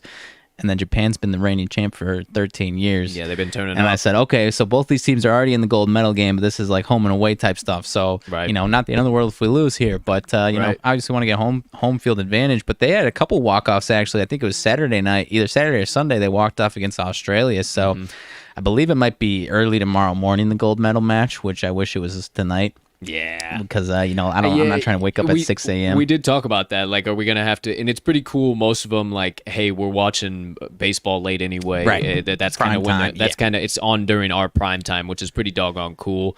But then some of them that you really, really want to see are sports that kind of tend to get played in the nighttime. Yeah. So that's our early ass crack of the morning. Right. So, Yeah. we're not trying to stay up and watch those, but Right. then you're getting the replays. So we'll see what happens. Obviously, kind of something similar to that. If you didn't get up early enough to watch it on your Sunday morning, USA men's basketball. Yikes. Goodness, man. Collapse. Still in the running for bronze medal. No, they're still in the running for everything. This is Still group in the play. run- This is group play. Oh, this loss. is still group play. That's what I was reading. I think they There was might. something. If they lose another one in group play, they might be in some issues. Yeah, they Obviously, might be. They will be in they issues. would be but- very, very big issues. But I mean, it just, I don't know. They don't look right. It doesn't look. It just does not feel like Team USA basketball of old. It doesn't. They didn't do a great job of crafting the team as far as strengths are concerned. To play defender if I do have to. Obviously, it doesn't look good. I'm not going to say it doesn't, but they did just add 3 guys off the street after they. It seemed like they felt like they had corrected some of their issues, but then they bring in Drew Holiday, Right. Chris Middleton, and Devin Booker. Obviously, those guys are fantastic, but you bring in another 3 guys. Now you got a whole new start as far as trying to figure out chemistry and whatnot. But the fact that they blew the lead at the end of the game, last 3 minutes on like a 14-2 run, that's probably what hurts the most there, Yeah. given that they were Yeah. winning that game. So they need to make some type of adjustments because the way they're playing, they're trying to play NBA basketball, and it just ain't NBA basketball. FIBA is different. The rules are different. Fouls are different. I still, I slept in a little too much yesterday morning. Otherwise, I definitely would have watched this one. I was a little disappointed to realize I missed it completely. But they need to figure something else out, man. And they just need to change their playing style. They might have to switch up some lineups here and there, and might just rely on somebody to step up and own the show. Kevin Durant, Damian Lillard. I don't know who it's going to be, but obviously you would say Kevin Durant needs to be that guy. But I don't know. It doesn't look good. Well, an NBA player who unfortunately doesn't play for Team USA, Luka Doncic, lit it the fuck up last night. Sure did. 48 points or yesterday morning, whatever the hell it was. He had a game and a half, and his Serbia? Slovenia. I knew it started with an S. Slovenia, his Slovenian boys, and him took and cruised to a very easy victory. So, hey, they're looking like a team that if USA gets their stuff together, that we could potentially see in a gold medal game, a silver medal game, something along that, because they're a very good team, especially Right. with Luka at the helm. So we'll see what shakes out there. Who knows? Yeah. Who knows what all comes out of Olympic basketball? We'll see, man. A lot of these countries they're just getting better and better each year, and they actually played together before this. So, it's our guys just seem like they're going to come in and they expect to roll teams by 30, 40 like they used to in the past. But these teams are just a lot better than they used to be, so it ain't going to happen like that. Exactly. Also, talked a little bit about some gold medals. Gold medals going on. The men's 4x100 meter relay swimming yesterday got the gold medal. Apple, can't remember his first name, should know that. He absolutely turned on the burners on the fourth leg and pulled away from everybody. Got that gold with ease. And then actually this morning, very early this morning, Katie Ledecky, we were talking about her a little bit. She set an Olympic record this morning in the 1,500 meter freestyle. So she's a freak, man. That is 1,500 meters is a long way in a pool. That is a long way. It's in 15 a pool. Laps, right? I think so. Down and back is 200. So yeah, something. No, down and back is 100. Oh well, then so 15 straight laps. There you go. Yeah. So Merry Christmas. Holy smokes, that's legit shit. Either way, she set that Olympic record this morning. She's top notch. But we'll keep bringing you guys Olympic coverage, all that stuff. Going to start diving into some bets, see what we can do. Maybe I'll just start. Hey, I'm playing this right now on Twitter. If you guys want to roll with me, roll with me. Right. I like a couple things that I found about this person. I researched this person. I'm listening to the broadcast. They're telling me that this person is a dog and somehow that they're plus 200 or plus 300 and they're saying like, oh yeah, they're guaranteed getting gold here. Yeah. I might just go ahead and hammer that in and tell you guys about it. Yeah, I think I'll be right there with you. Sidebar: these NBA or NBC broadcasts, as far as the American broadcasts, have been fantastic. They getting all the they got all their best casters on these things. Yeah, they've been very, very informative and helpful for us. So top notch for sure. But that's all the Olympic action for now. Let's keep it moving, grooving. A little bit we got to talk about. UFC. Okay. The world of MMA. Boxing. My world. Step into the 8-sided circle. This weekend, before we get into the main one that you're all wanting us to talk about, BKFC 19, Miss Rachel Ostovich got the victory over Paige Van Zandt. Okay. Rachel looked like an absolute stone cold killer. If you did not see it retweeted or posted on the Talking the Line Twitter page, Blueface won his fight against Newman. I've been waiting for your explanation on this because I've been waiting for it for this moment, honestly. And, less than impressive fight. Okay. I was really unimpressed with the fact that the two goon rods showed up to BKFC and we wore boxing gloves. Did they really? They wore boxing gloves. Okay, so Blueface won. He's the rapper, correct? Correct. Okay. If we're going to do that, save it for a couple of months and stick your dumb asses on a Paul card. Seriously, what the Logan fuck? or Jake, I don't give a damn. Don't come into the bare knuckle fighting championship and put on gloves. The fuck? The dumbest thing I've ever heard of or seen in my life. I was very disappointed by that, actually. Seriously. But then took the gloves off, all got over. I didn't see to this part because I turned it off. I saw that he won and I kind of walked away, started doing other stuff. And then this fan comes in, and I don't know what the fan said or what had happened, but the fan didn't throw any punches, but it ignited Blueface enough. Right. And also the ring announcer, or maybe a promoter, not sure who that guy was.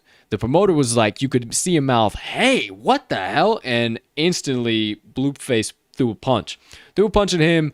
And then it starts a whole fucking fiasco in the ring. Because unless I'm wrong, it looked like Blueface and the guy he fought had some respect afterwards, correct? Yeah, they were cool with each other. It was no problem. Like, it was no big deal, whatever. I don't know who that fan was, but then Blueface got a couple. I don't know if they connected. I mean, you couldn't really tell. These guys, they train and they think they're fighters and their technique and their stuff. I mean, it is the worst stuff ever.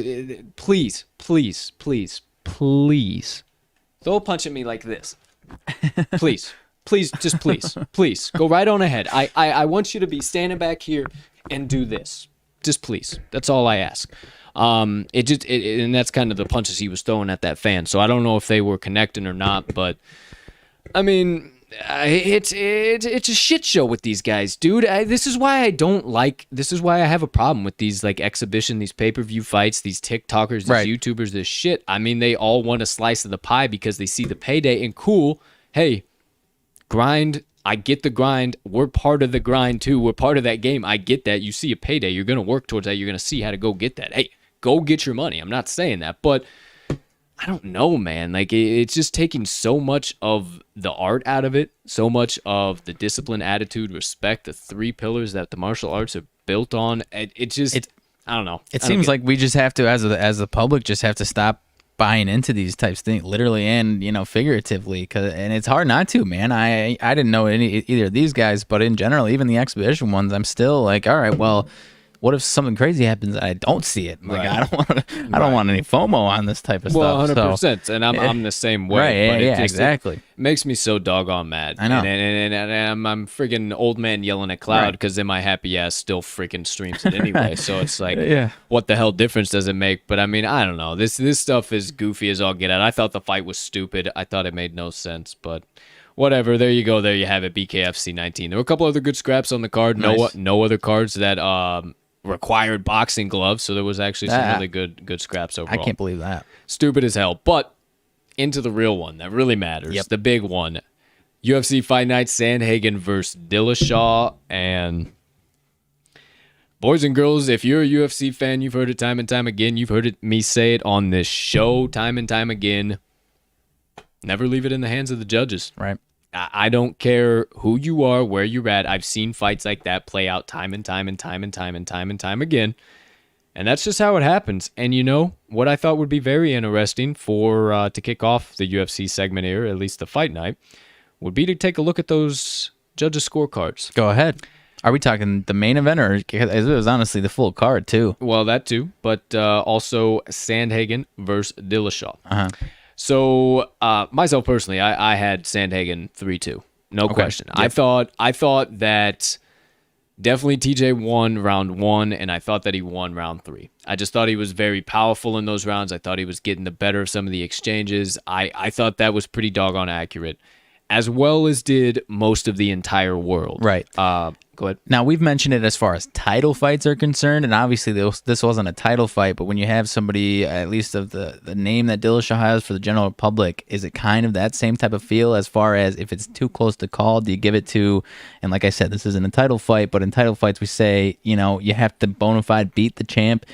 Is this kind of a, smaller kind of scale? Not necessarily, because this is just, it's just a 5-round main event. That's the only thing that would kind of lead you into like, oh, it's kind of a title. I'm just saying, as far as the judges being skewed to one side. Not really. There's not a judge's skewing on that. This one is just one of those classic toss-ups. Like it can go either way, and as evidence by the judges' scorecards. Now, Derek Cleary, I have the utmost respect for all three of these judges. No question in my mind. You had Junichiro Kamiho. You also had Sal D'Amato and Derek Cleary. Now, Derek Cleary and Sal D'Amato been around forever and ever and ever. And then Junichiro Kamiho starting to get more and more work on some of these higher level profile fights. Cleary had it 48-47 Sandhagen. He had him winning round 2. Right. He also did have Dillashaw winning round 1 and 3, but he had Sandhagen winning round 4 and 5. Okay. So 48-47 Cleary. D'Amato was 48-47 Dillashaw. He too also had round 1 and 3 where Dillashaw won, but he also, different from Cleary, he had Dillashaw winning round 5. He had Dillashaw winning round 5 and round 3 and round 1. So instead of round 4 and round 5 for Sandhagen, that's where D'Amato differed. And then for Kamiho, he said that also Dillashaw 1 and 3, he got both of those, but round 4 is where Dillashaw won. So a little bit odd there that D'Amato saw round 5 in favor of Dillashaw with round 4 in favor of Sandhagen. And then Kamiho saw round 4 in favor of Dillashaw and round 5 in favor of Sandhagen.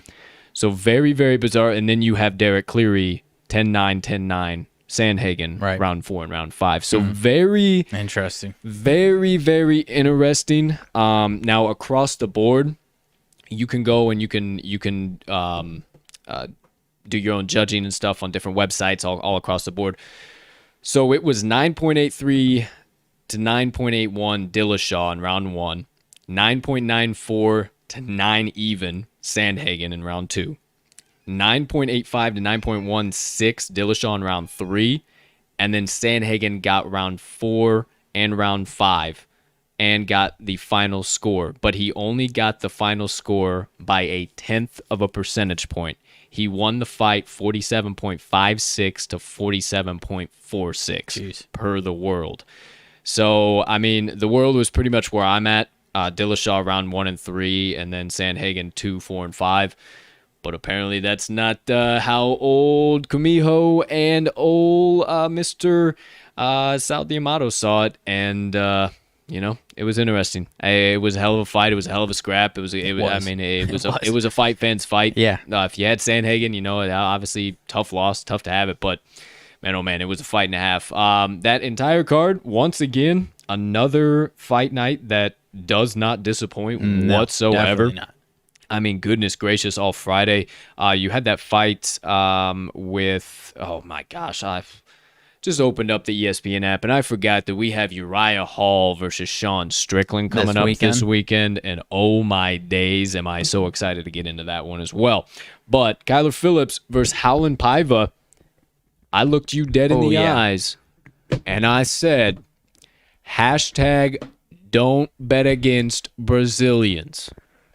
And once again, a plus 230 underdog Brazilian cashes.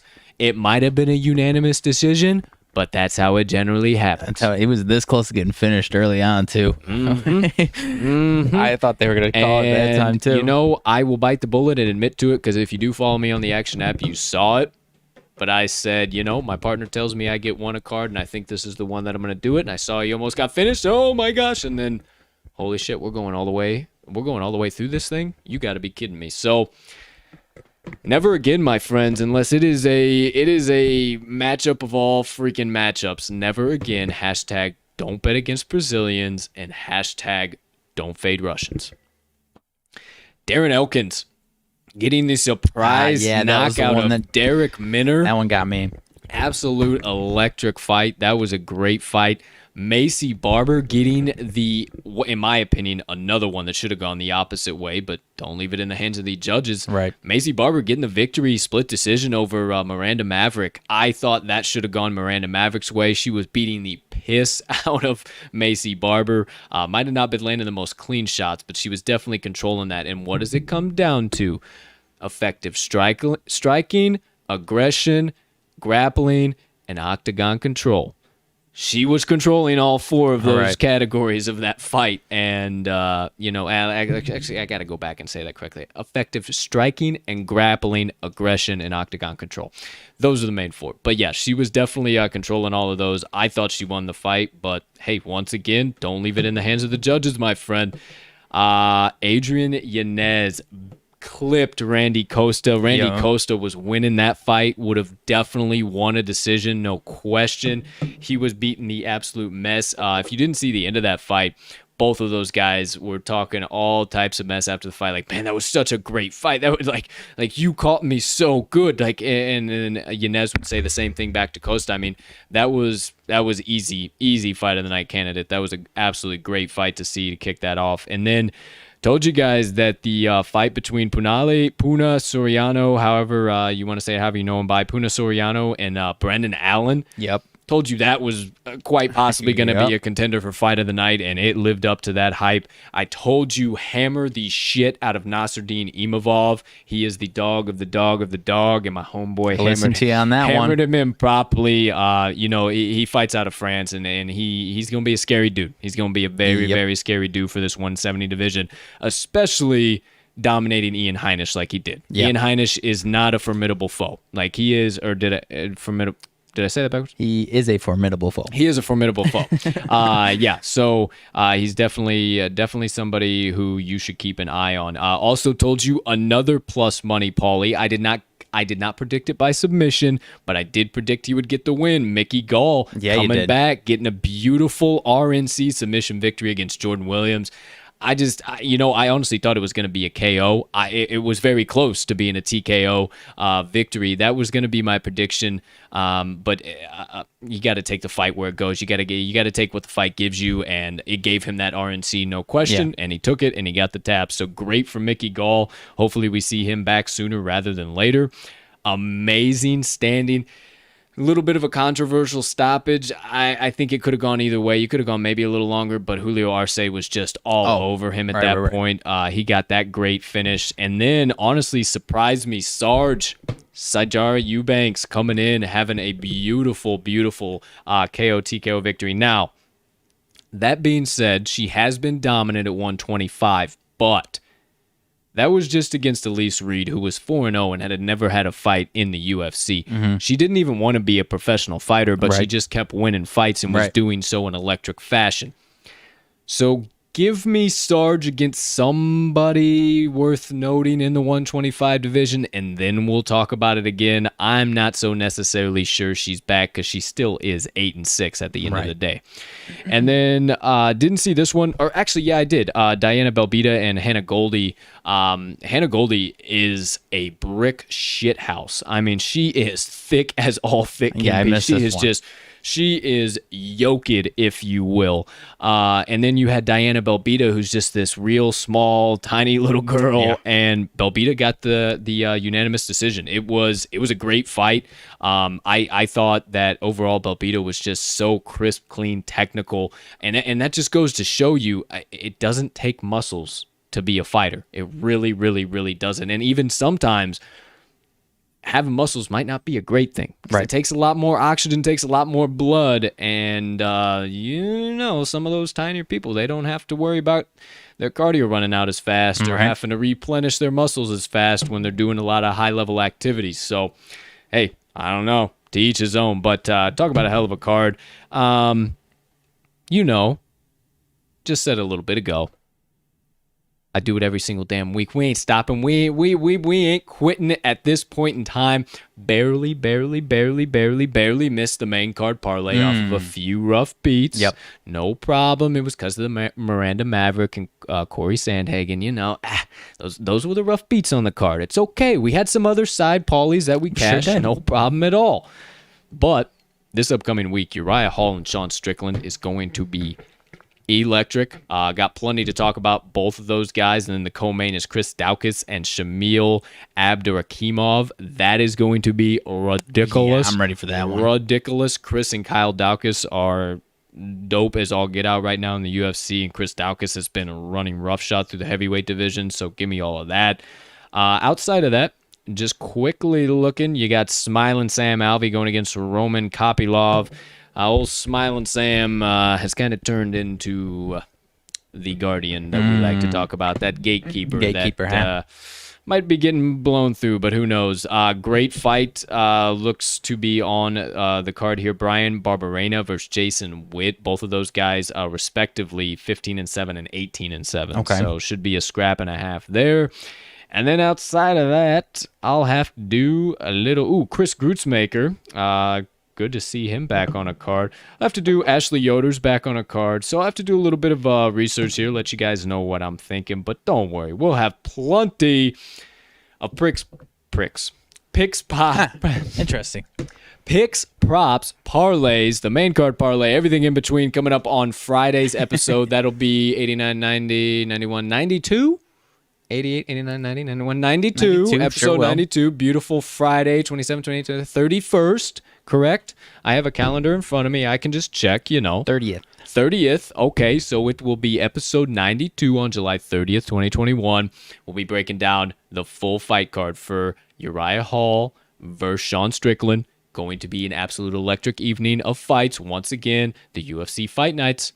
They're not disappointing. They just keep better and better and better and better and better. And then you watch the PPV and it's like, what the fuck did I pay for this for? Except we pay for them every single time. Yeah. We've spent so much money on those. Oh my gosh, it is just such an investment. Thank you so much, ESPN Plus. Moving right along into more nonsense, more banter, more drama. Hey. Told you at the top of the show. It's percolating to the surface. It's bubbling. It's a bubbling. Things are moving. Lucy, is the coffee percolated yet? It just popped into my head because of that. Do you know what that's from? I Love Lucy. Yeah. It's one of Ricky's classic lines. Lucy. So percolating to the top is the NFL football season. We got some stuff to talk about here. First things first, a quarterback, Deshaun Watson, has officially, or the Houston Texans rather, yes, young lady, officially the Houston Texans have started fielding calls and actually have for some time now in trade offers for Deshaun Watson. He is likely on the move. He's likely out of Dodge. I actually tweeted it this morning. If you guys did not see off of the TTL page, where does Deshaun play? Actually, right now, it would be the top 5, 6, 7, 8, 9, 10. So top 10. Texans are plus 175. Okay. So that seems a little bit too obvious, right? Obviously the favorite. So I think he's going to be on the move, and I think it's going to be between these three, but I'll tell you where I'm leaning. Panthers, Bears, and Broncos are all at plus 400. Out of those, I think that's going to be the most likeliest, if that's a way to say it.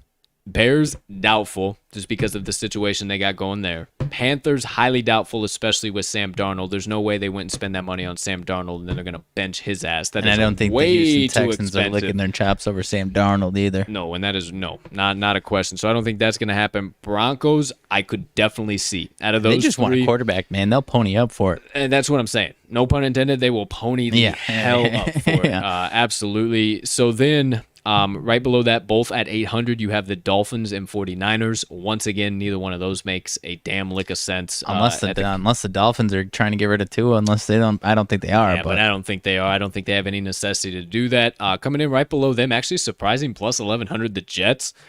Could be potential for them to scoop him up, sit the young man Zach. They would probably have to trade him. What's Zach Wilson? Zach Wilson. Set Zach Wilson. I mean, would they have to trade him?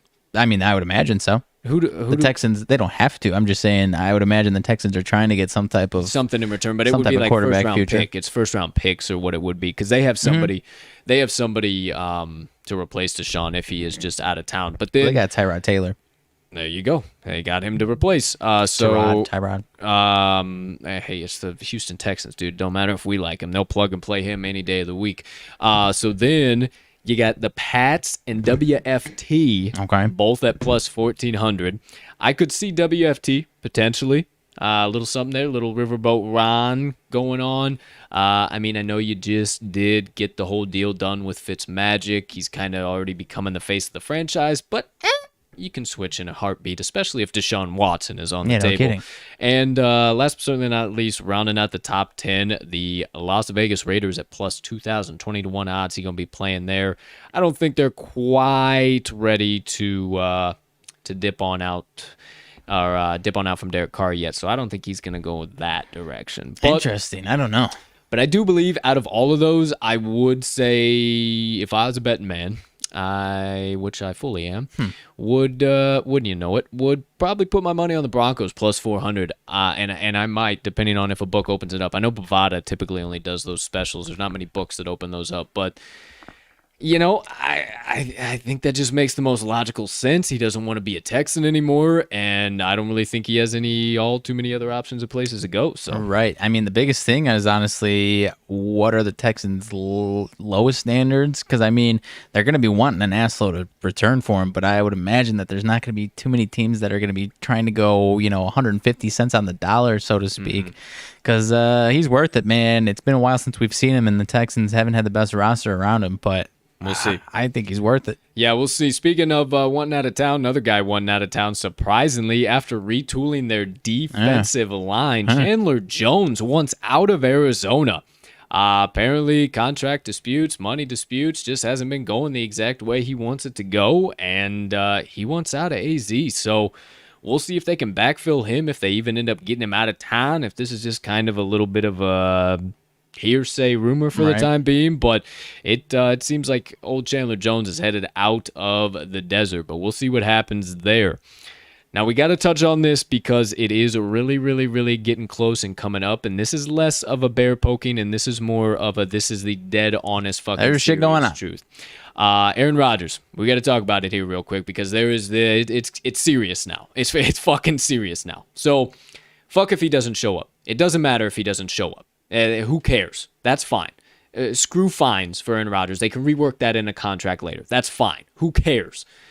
The problem is that I don't know how you make both sides happy. And I was listening to Andrew Brandt yesterday and former Packers front office, actually the guy that signed Aaron Rodgers. And he was talking about sometimes in these deals, the only way to resolve it is the way that both sides are unhappy. And what he was meaning by that is basically the same Tom Brady situation where the Pats gave him a void. He was able to, after his 2 seasons ago, void his contract, move on essentially as a free agent to Tampa Bay. Right. So essentially what Andrew Brandt's saying, and I hate to say it, partner, this might be the only logical way. This might be your last season seeing old QB 12 in the green and gold. And I know it sucks ass, but that might be the only way to resolve this at the end of the day, because there is still internal disputes. It's not good. It does seem like it might be the best case scenario, the way what you just laid out, basically. And I've said it from the, from whatever draft day when this shit started rumbling up. I said, hey man, like just give me some type of closure. Like I just need at least one more season where I at least know that this is happening. Right. Because not knowing and being, getting back-to-back NFC Championship games and then being like, all right, that fucking sucked, but we're returning just about everybody. I feel great about our chances next year. Only for him to not play at all would have been devastating. Yeah. So, like I said, if I at least have one more year where I know it's the last one, I can at least savor every bit of it. And yeah, like you said, it does fucking suck. But if that's how it goes, we'll still see. There's obviously Davante Adams. Okay, so I'll get into that here in a second, because I want to talk about your boy Davante too. I want to give you a little shining ray of sunshine, all right? Well, there's 2 seconds. Go ahead. What are you saying? No, go ahead if you want to. Well, I wasn't going to get into that. I was going to stick with Rodgers here for a second. But go ahead. Do whatever you got to do. So the one thing that I really wanted to piggyback on that is that it doesn't matter. Like, if you guys don't...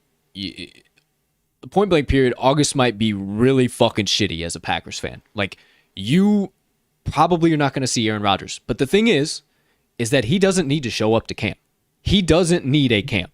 You saw him playing a fucking golf tournament, the ACC Classic, I do believe it was, and literally just pulled up with a ball, rolled up on a tee box, and launched it north of 60, 70 yards out into the lake and dropped it dead eye on a couple of guys sitting on a boat. Mm-hmm. He doesn't need that's not a trick shot. That's right. Well, it's also come out that he's been training in his own space. He had a picture with David Bakhtiari training. So there you go. He doesn't need that. So it may be a very, very, very uncomfortable August. You may not see your boy in that red jersey. But there are a lot of people that are expecting him. Maybe not expecting, but thinking he could be back this week. But like you said, he doesn't have to. But I mean, the other tricky part about it past this year is Davante Adams' contract extension talks stopped with him, and everyone was, panicking, setting the room on fire, which, you would like it to get done, but, contract talks can re-pick up. But the issue with saying, we want 3 more years of Rodgers and Adams is that it's going to be tough to pay both of these guys the money that they're doing. So you basically have to pick one or the other.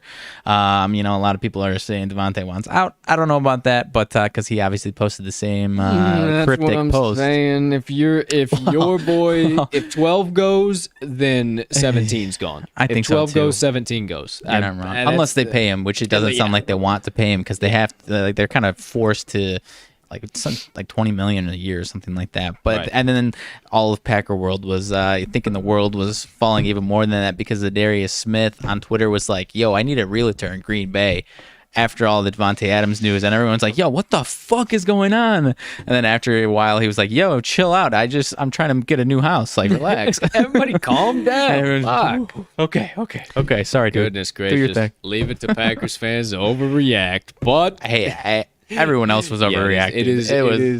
It is strenuous times in the cheesehead community right now. The rest of the league overreacts, man. But hey, shining ray of sunshine for the aforementioned number 17, Davante Adams got the 99 overall club in Madden. So good for your man. Totally deserved it. We'll see. The jury's out, depending on what we get from a couple guys this year.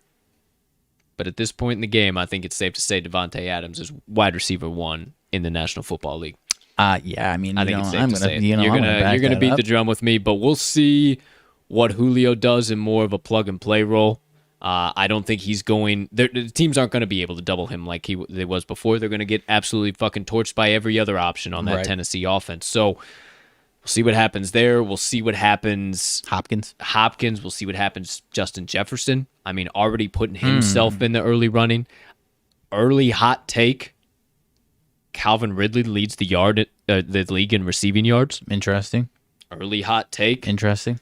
You know, there's a lot of guys that could shake out, but if 17 has the years that he's consistently been having, which I see no regression in whatsoever form, especially if QB 12 shows up behind center. Yeah, I think we're going to have just another number one year from Davante Adams, but we'll see. It's all coming around the corner. The NFL is coming very soon, and might be a hell of a week. We'll let you know exactly. It's going to be a hell of a week from the NFL perspective and from the MLB perspective. We'll get into the MLB perspective here in just a second, but NFL special episode coming rather soon. Quick, fast, in a hurry around the corner. We'll let you guys know. We'll keep you updated. Not too sure. We also have something special coming for episode number 100.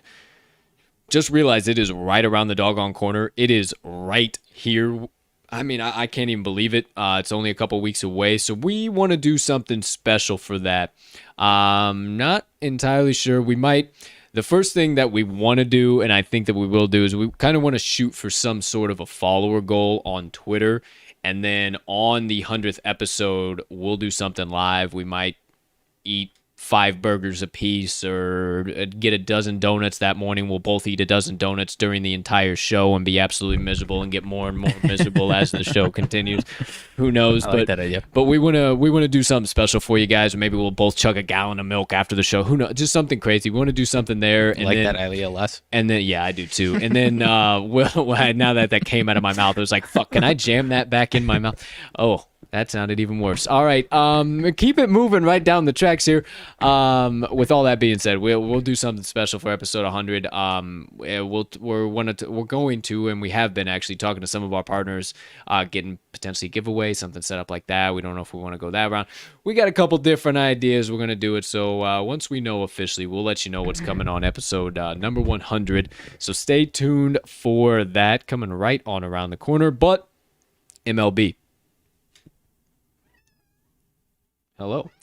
The trade deadline is this week, Friday, the 30th. Sure it is quick, fast, and in a hurry. If you don't follow me on Twitter, if you just stumbled upon the TTL crew here, hey, hi, how you doing?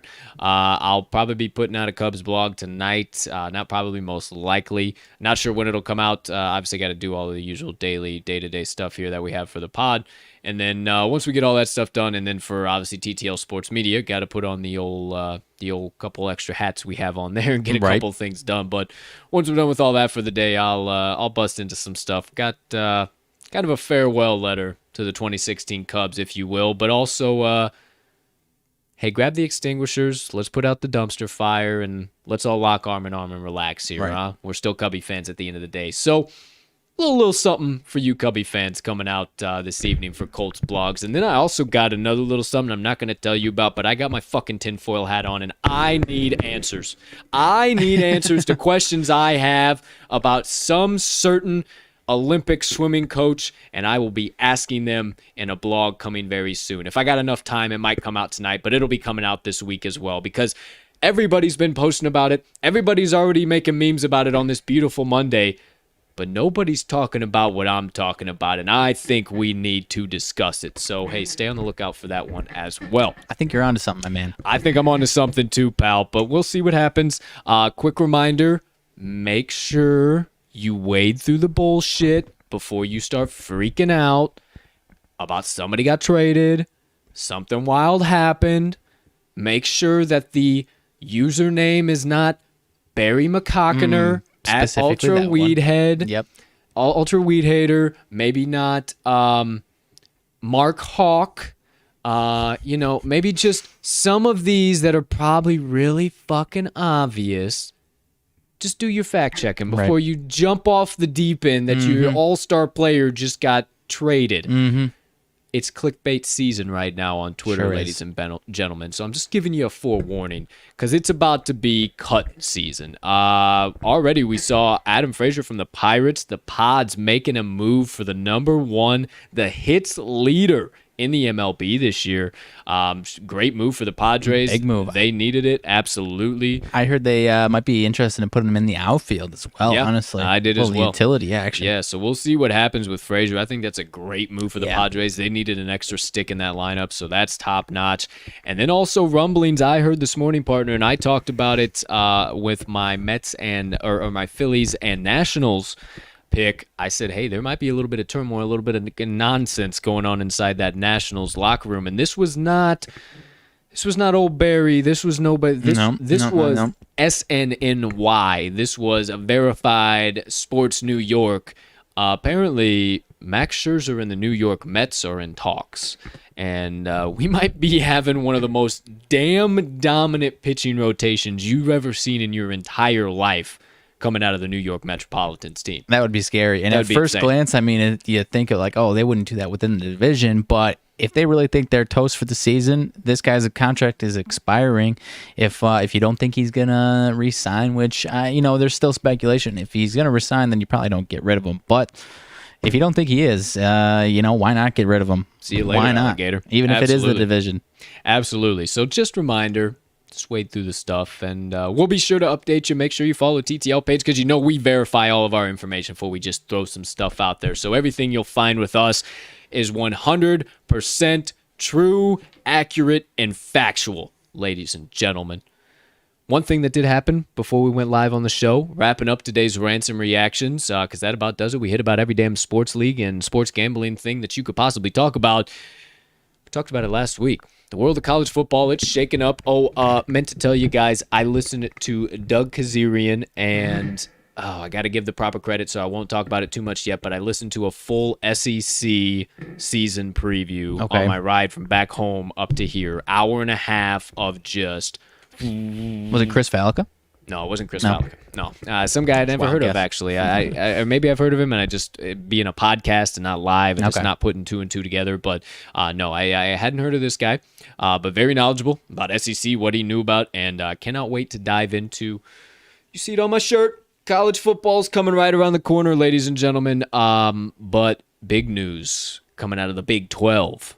We don't know for sure when it's going to happen. It seems like it's going to be a little bit of ways out, but it almost now seems imminent that OK and TX are out of the Big 12 for good. They have officially released a memo to all Big 12 committee, staff, members, everything in between, that they will not be renewing their media rights for Big 12 football through the 2025 season. So, going to be a little bit on the horizon, I think. There'll still be a lot of odds and ends and stuff, but it sure damn seems like this super conference is happening, pal. Yeah, maybe a little, instead of just a bail at the last minute, maybe a little 2 weeks notice. Hey, Big 12, we got, you've been good to us for the last 100 years or so. Yeah. We'll give you some time to figure it out, whether that means bringing some people in or if everyone else wants to jump ship as well, who knows. But, yeah, man, it's gonna college football, college basketball as we know it might be different here in 4 or 5 years or so. Yeah, I think it definitely is, but nothing set in stone on that front yet. But it definitely seems that Oklahoma and Texas are out of the Big 12. We'll see what happens. Who knows? But we'll definitely keep you guys updated on it when it happens. And hey, college football, college basketball, right around the corner. College football, we are definitely going to be discussing here very soon. We might have just a double. Now, maybe just 2 single special episodes on one of these days when we have a light MLB slate. We'll give you some picks via action or something like that, or maybe just quickly dish them out and not waste much time on analysis or anything like that. And then we'll do a full NFL/college football season preview, breakdown, everything like that. That might even have to be like a 2-parter deal. We can go conference by conference, each, maybe. Who knows? One of each. So yeah, we'll discuss that. We'll bring that to you guys there. So. That does it for the rants and reactions for today, ladies and gentlemen. Quickly, kind of was a random spark I had the other day, and now I think it's going to become a staple on the regular show. Might even have to make a upper third for it. What national day is today? Well, I'm so glad you asked. We have actually 5 national holidays today that I bet you didn't know about. Holiday number 1, National Aunt and Uncle's Day. If I have any aunts and uncles watching, happy National Aunts and Uncles Day. Spent the weekend with a few of you. Great to see you. Love you as always. Sure you feel the same there, partner, to any that are tuned in here.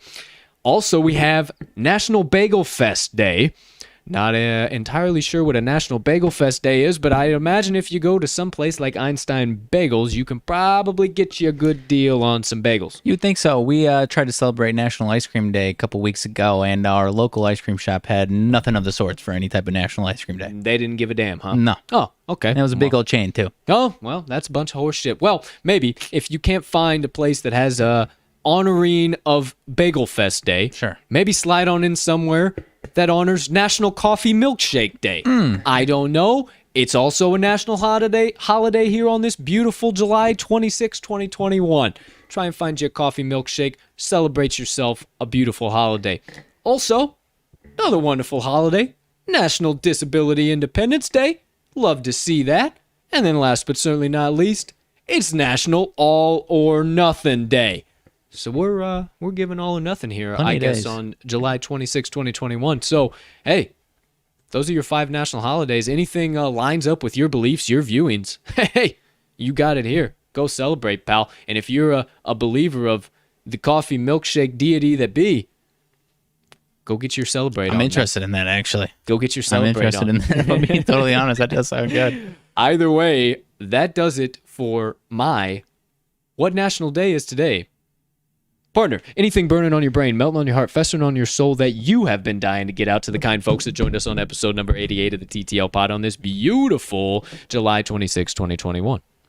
A couple things. First, if you missed it, the Yankees absolutely collapsed yesterday, and I wrote a blog about it and what we could be seeing from them in the upcoming offseason or two. There you go. So go check that out on my page right now. That's one. Big old collapse. We didn't talk about in the Rants Reaction, but that was an absurd collapse like we've never seen this season. But anyways, as far as the rest of the sidebar here, nothing too crazy, but a bit of a question. The Olympics have been rolling along for a few days now. We've been watching at night in the early morning here on the weekends. It was kind of nice Saturday, Sunday morning waking up to some live Olympic games. But the only question I'm interested in is people have been talking about it a little bit on Twitter, but any obscure sports that you've been surprisingly into yourself, or maybe less surprising? I've been eating up every bit of badminton. It has been an electric factory. Those guys have so much skill that you would not even imagine on the badminton court. I was watching it too. I imagine every bit of it, and I'm a pretty severe badminton player myself. From what I saw from old Team USA out there yesterday, I might as damn well have been a USA Olympian. I don't know what's going on, fair. Man. We got crushed, but there are some actually really good badminton. Yeah, dude. Handball, I enjoy. Oh yeah. Handball, I enjoy the hell out of. Water polo is one of my favorites. Okay. I don't know why, but I like it. I can't get into the old water polo. It is sometimes when it's heated at the end, they got those like the free throw or whatever the heck it is, where it's just goalie versus person, and it's just straight up. I don't know. I don't even know the rules. That's why I can't get it. That's the beauty of the Olympics. Right. There's so many sports that you just don't know. You got to relearn the rules. Yeah, go for. Absolutely love the judo contest. That was great yesterday. Taekwondo was great. You know me, of course. Oh, who would have thunk me being into the martial arts of the Olympics? But yeah, that was what I was tuned into yesterday. And then last night I was glued to the boob tube when the old swimming was on the TV for sure. Outside of that, any that you've super been on? No, just badminton, water. I've been trying to, taste on a little bit of everything. I was actually getting into boxing last night. It was like round of 32, so I think I'll be interested in that. Yeah. It wasn't. They've only been doing like 3-minute, 3-round bouts, and it hasn't been as impressive as I was looking for. Maybe I saw some of the wrong ones. I don't know, but it has still been enjoyable to watch. Always love beach volleyball. That one's always one of my favorites. Oh yeah. Volleyball, we watched a little bit. My girlfriend and I have USA men's full game volleyball, and they lost to Russia. I'm just not it's tough to watch the full game. There's a lot longer than you would expect, like 5 best of 5 sets. So yeah, they're definitely long for sure. Beach volleyball does it. But like I said, I bounced around to so many different leagues, and it's like you think you're getting the rule, and then it's like damn, I've been trying to pick up like 5 different rules. Now I'm getting mixed up. Now I got to relearn everything. I don't know. Hey, it's all right. We got another month of it, so we'll eventually learn it at some point. And just by the time we learn all the rules, the Olympic Games will be over again, and we'll have to wait another 4 years. So let's keep it moving. There you go, partner. Thank you for your sidebar. Outside of that, I'll cover my face. Outside of that, nothing else I really got. Nothing else I can really think of here. Did not see any major, massive updates come across here as we were discussing. Well, Mark Murphy just absolutely talking up your boy Gunther Kuntz. He just absolutely, he has done an amazing job, says Mark Murphy. We'll see what Packers fans think about that. But nonetheless, that does it. For all of the rants and reactions, the sidebar, what national day is it, everything in between, it's time to wrap up all of the episode here. Number 88 on this beautiful Monday, July 26, 2021, with my way to pay it back to you guys for spending a little bit of your time, your hard-earned time, with us today. My Motivation Minutes. Short and sweet for you here today, my friends. Hello, Miss Matilda. Short and sweet for you here today. I just wanted to remind you guys of something that is extremely important and something that you need to remember every single day, every single moment, every single minute, because it is one of the most important things in your life that you can do to remain balanced, to remain successful, to remain achieving your goals day in and day out. And what is that? That's protecting your peace of mind. Today, I beg you, protect your peace of mind. This world would be such a better place if more of us could just grasp that concept. Stop feeding into the negativity. Excuse my French, but stop feeding into the bullshit. Stop putting more of it out into this world just because you want to have some type of opinion on a negative situation that doesn't even matter in the scope of world issues. Stop wasting your time worried about things that don't affect your life at the end of the day. You know, far too often I see people, and I spoke about this on Friday, put themselves into situations or groups of people that they don't even want to be around, but because they're loyal to one person in that whole group, they are forced to put themselves in that situation and are miserable. And their peace of mind takes an impact because of that. I see it time and time and time again, and you're just throwing away your peace. If there's anything standing in your way, it doesn't matter if it's a relationship, it doesn't matter if it's a job, it doesn't matter if it's a family member, it doesn't matter what it is. If something is standing in the way of your peace of mind, you have to remove it. You can't just let it eat at you and take your peace away when you have the ability to take it away. And I've said it multiple times. The Eagles quote, the Eagles line. So oftentimes it happens that we live our lives in chains and never even know we have the key. You can remove your anxiety, your worry, your fear, but you have to be willing to protect your peace of mind. You have to be willing to make those tough decisions that you know if you go into this, it'll be anxious, you'll be worried, you'll be fearful, but everybody's doing it. You got to make those decisions to walk away when everybody's doing it. Because most of those opportunities are when you can protect your peace of mind the most. So don't do me a favor. Do yourself a favor. Start achieving more in this life. Start reaching more goals. Start gaining more in this life by protecting your peace of mind. If something is eating at it, if something's taking away from it, remove that thing from your life. And don't let anyone or anything tell you or stop you from doing so. You have the ability. It's right in between your ears. All you have to do is just apply it. So today, my friends, I just want you to remember to protect your peace of mind. And that does it for my Motivation Minutes for today. Always good stuff, my man. I love this one as much as anything you laid down because we all know how important it is, and you and I have figured out how everyone likes to think they know it's important, but then once you really, really get down to it and start to progress towards the ultimate peace of mind, there's nothing like it, man. No, not at all. And I am I don't even know that not the pot calling the kettle black, but I am the picture of peace of mind. If anything takes from my peace of mind, takes away from my being level-headed, balanced throughout my day, if anything adds anxiety to my life or toxicity to my life, it's out. It's out. I don't care what it is. And, sometimes those are hard decisions. Sometimes those are really, really difficult choices to make. But at the end of the day, when you look back after you made those, it's like, wow, okay, my life got here and it could have been staying over here, So do yourself a favor, protect your peace of mind, ladies and gentlemen. Don't let nothing or no thing, no one, take it away from you. All right, my friends, that does it.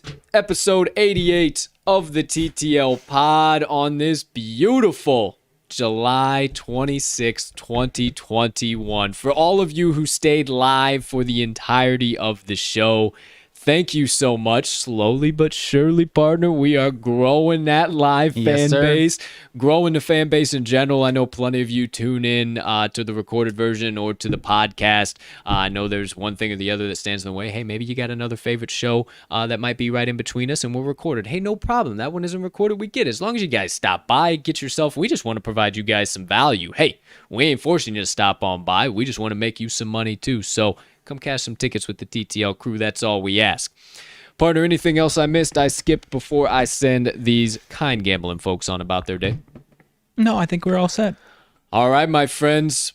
Well, without further ado, ladies and gentlemen, degenerates and gamblers, far and wide, for myself and Mags, we hope you have a spectacular rest of your Monday, unless you have any other plans. We will meet you at the pay window late this evening. Make sure you pop those nitroglycerin pills in now, but also maybe get a little CBD on the side so you can get some good, nice rest and meet us tomorrow for episode number 89 of the TTL Pod. But for now, let's cash some tickets.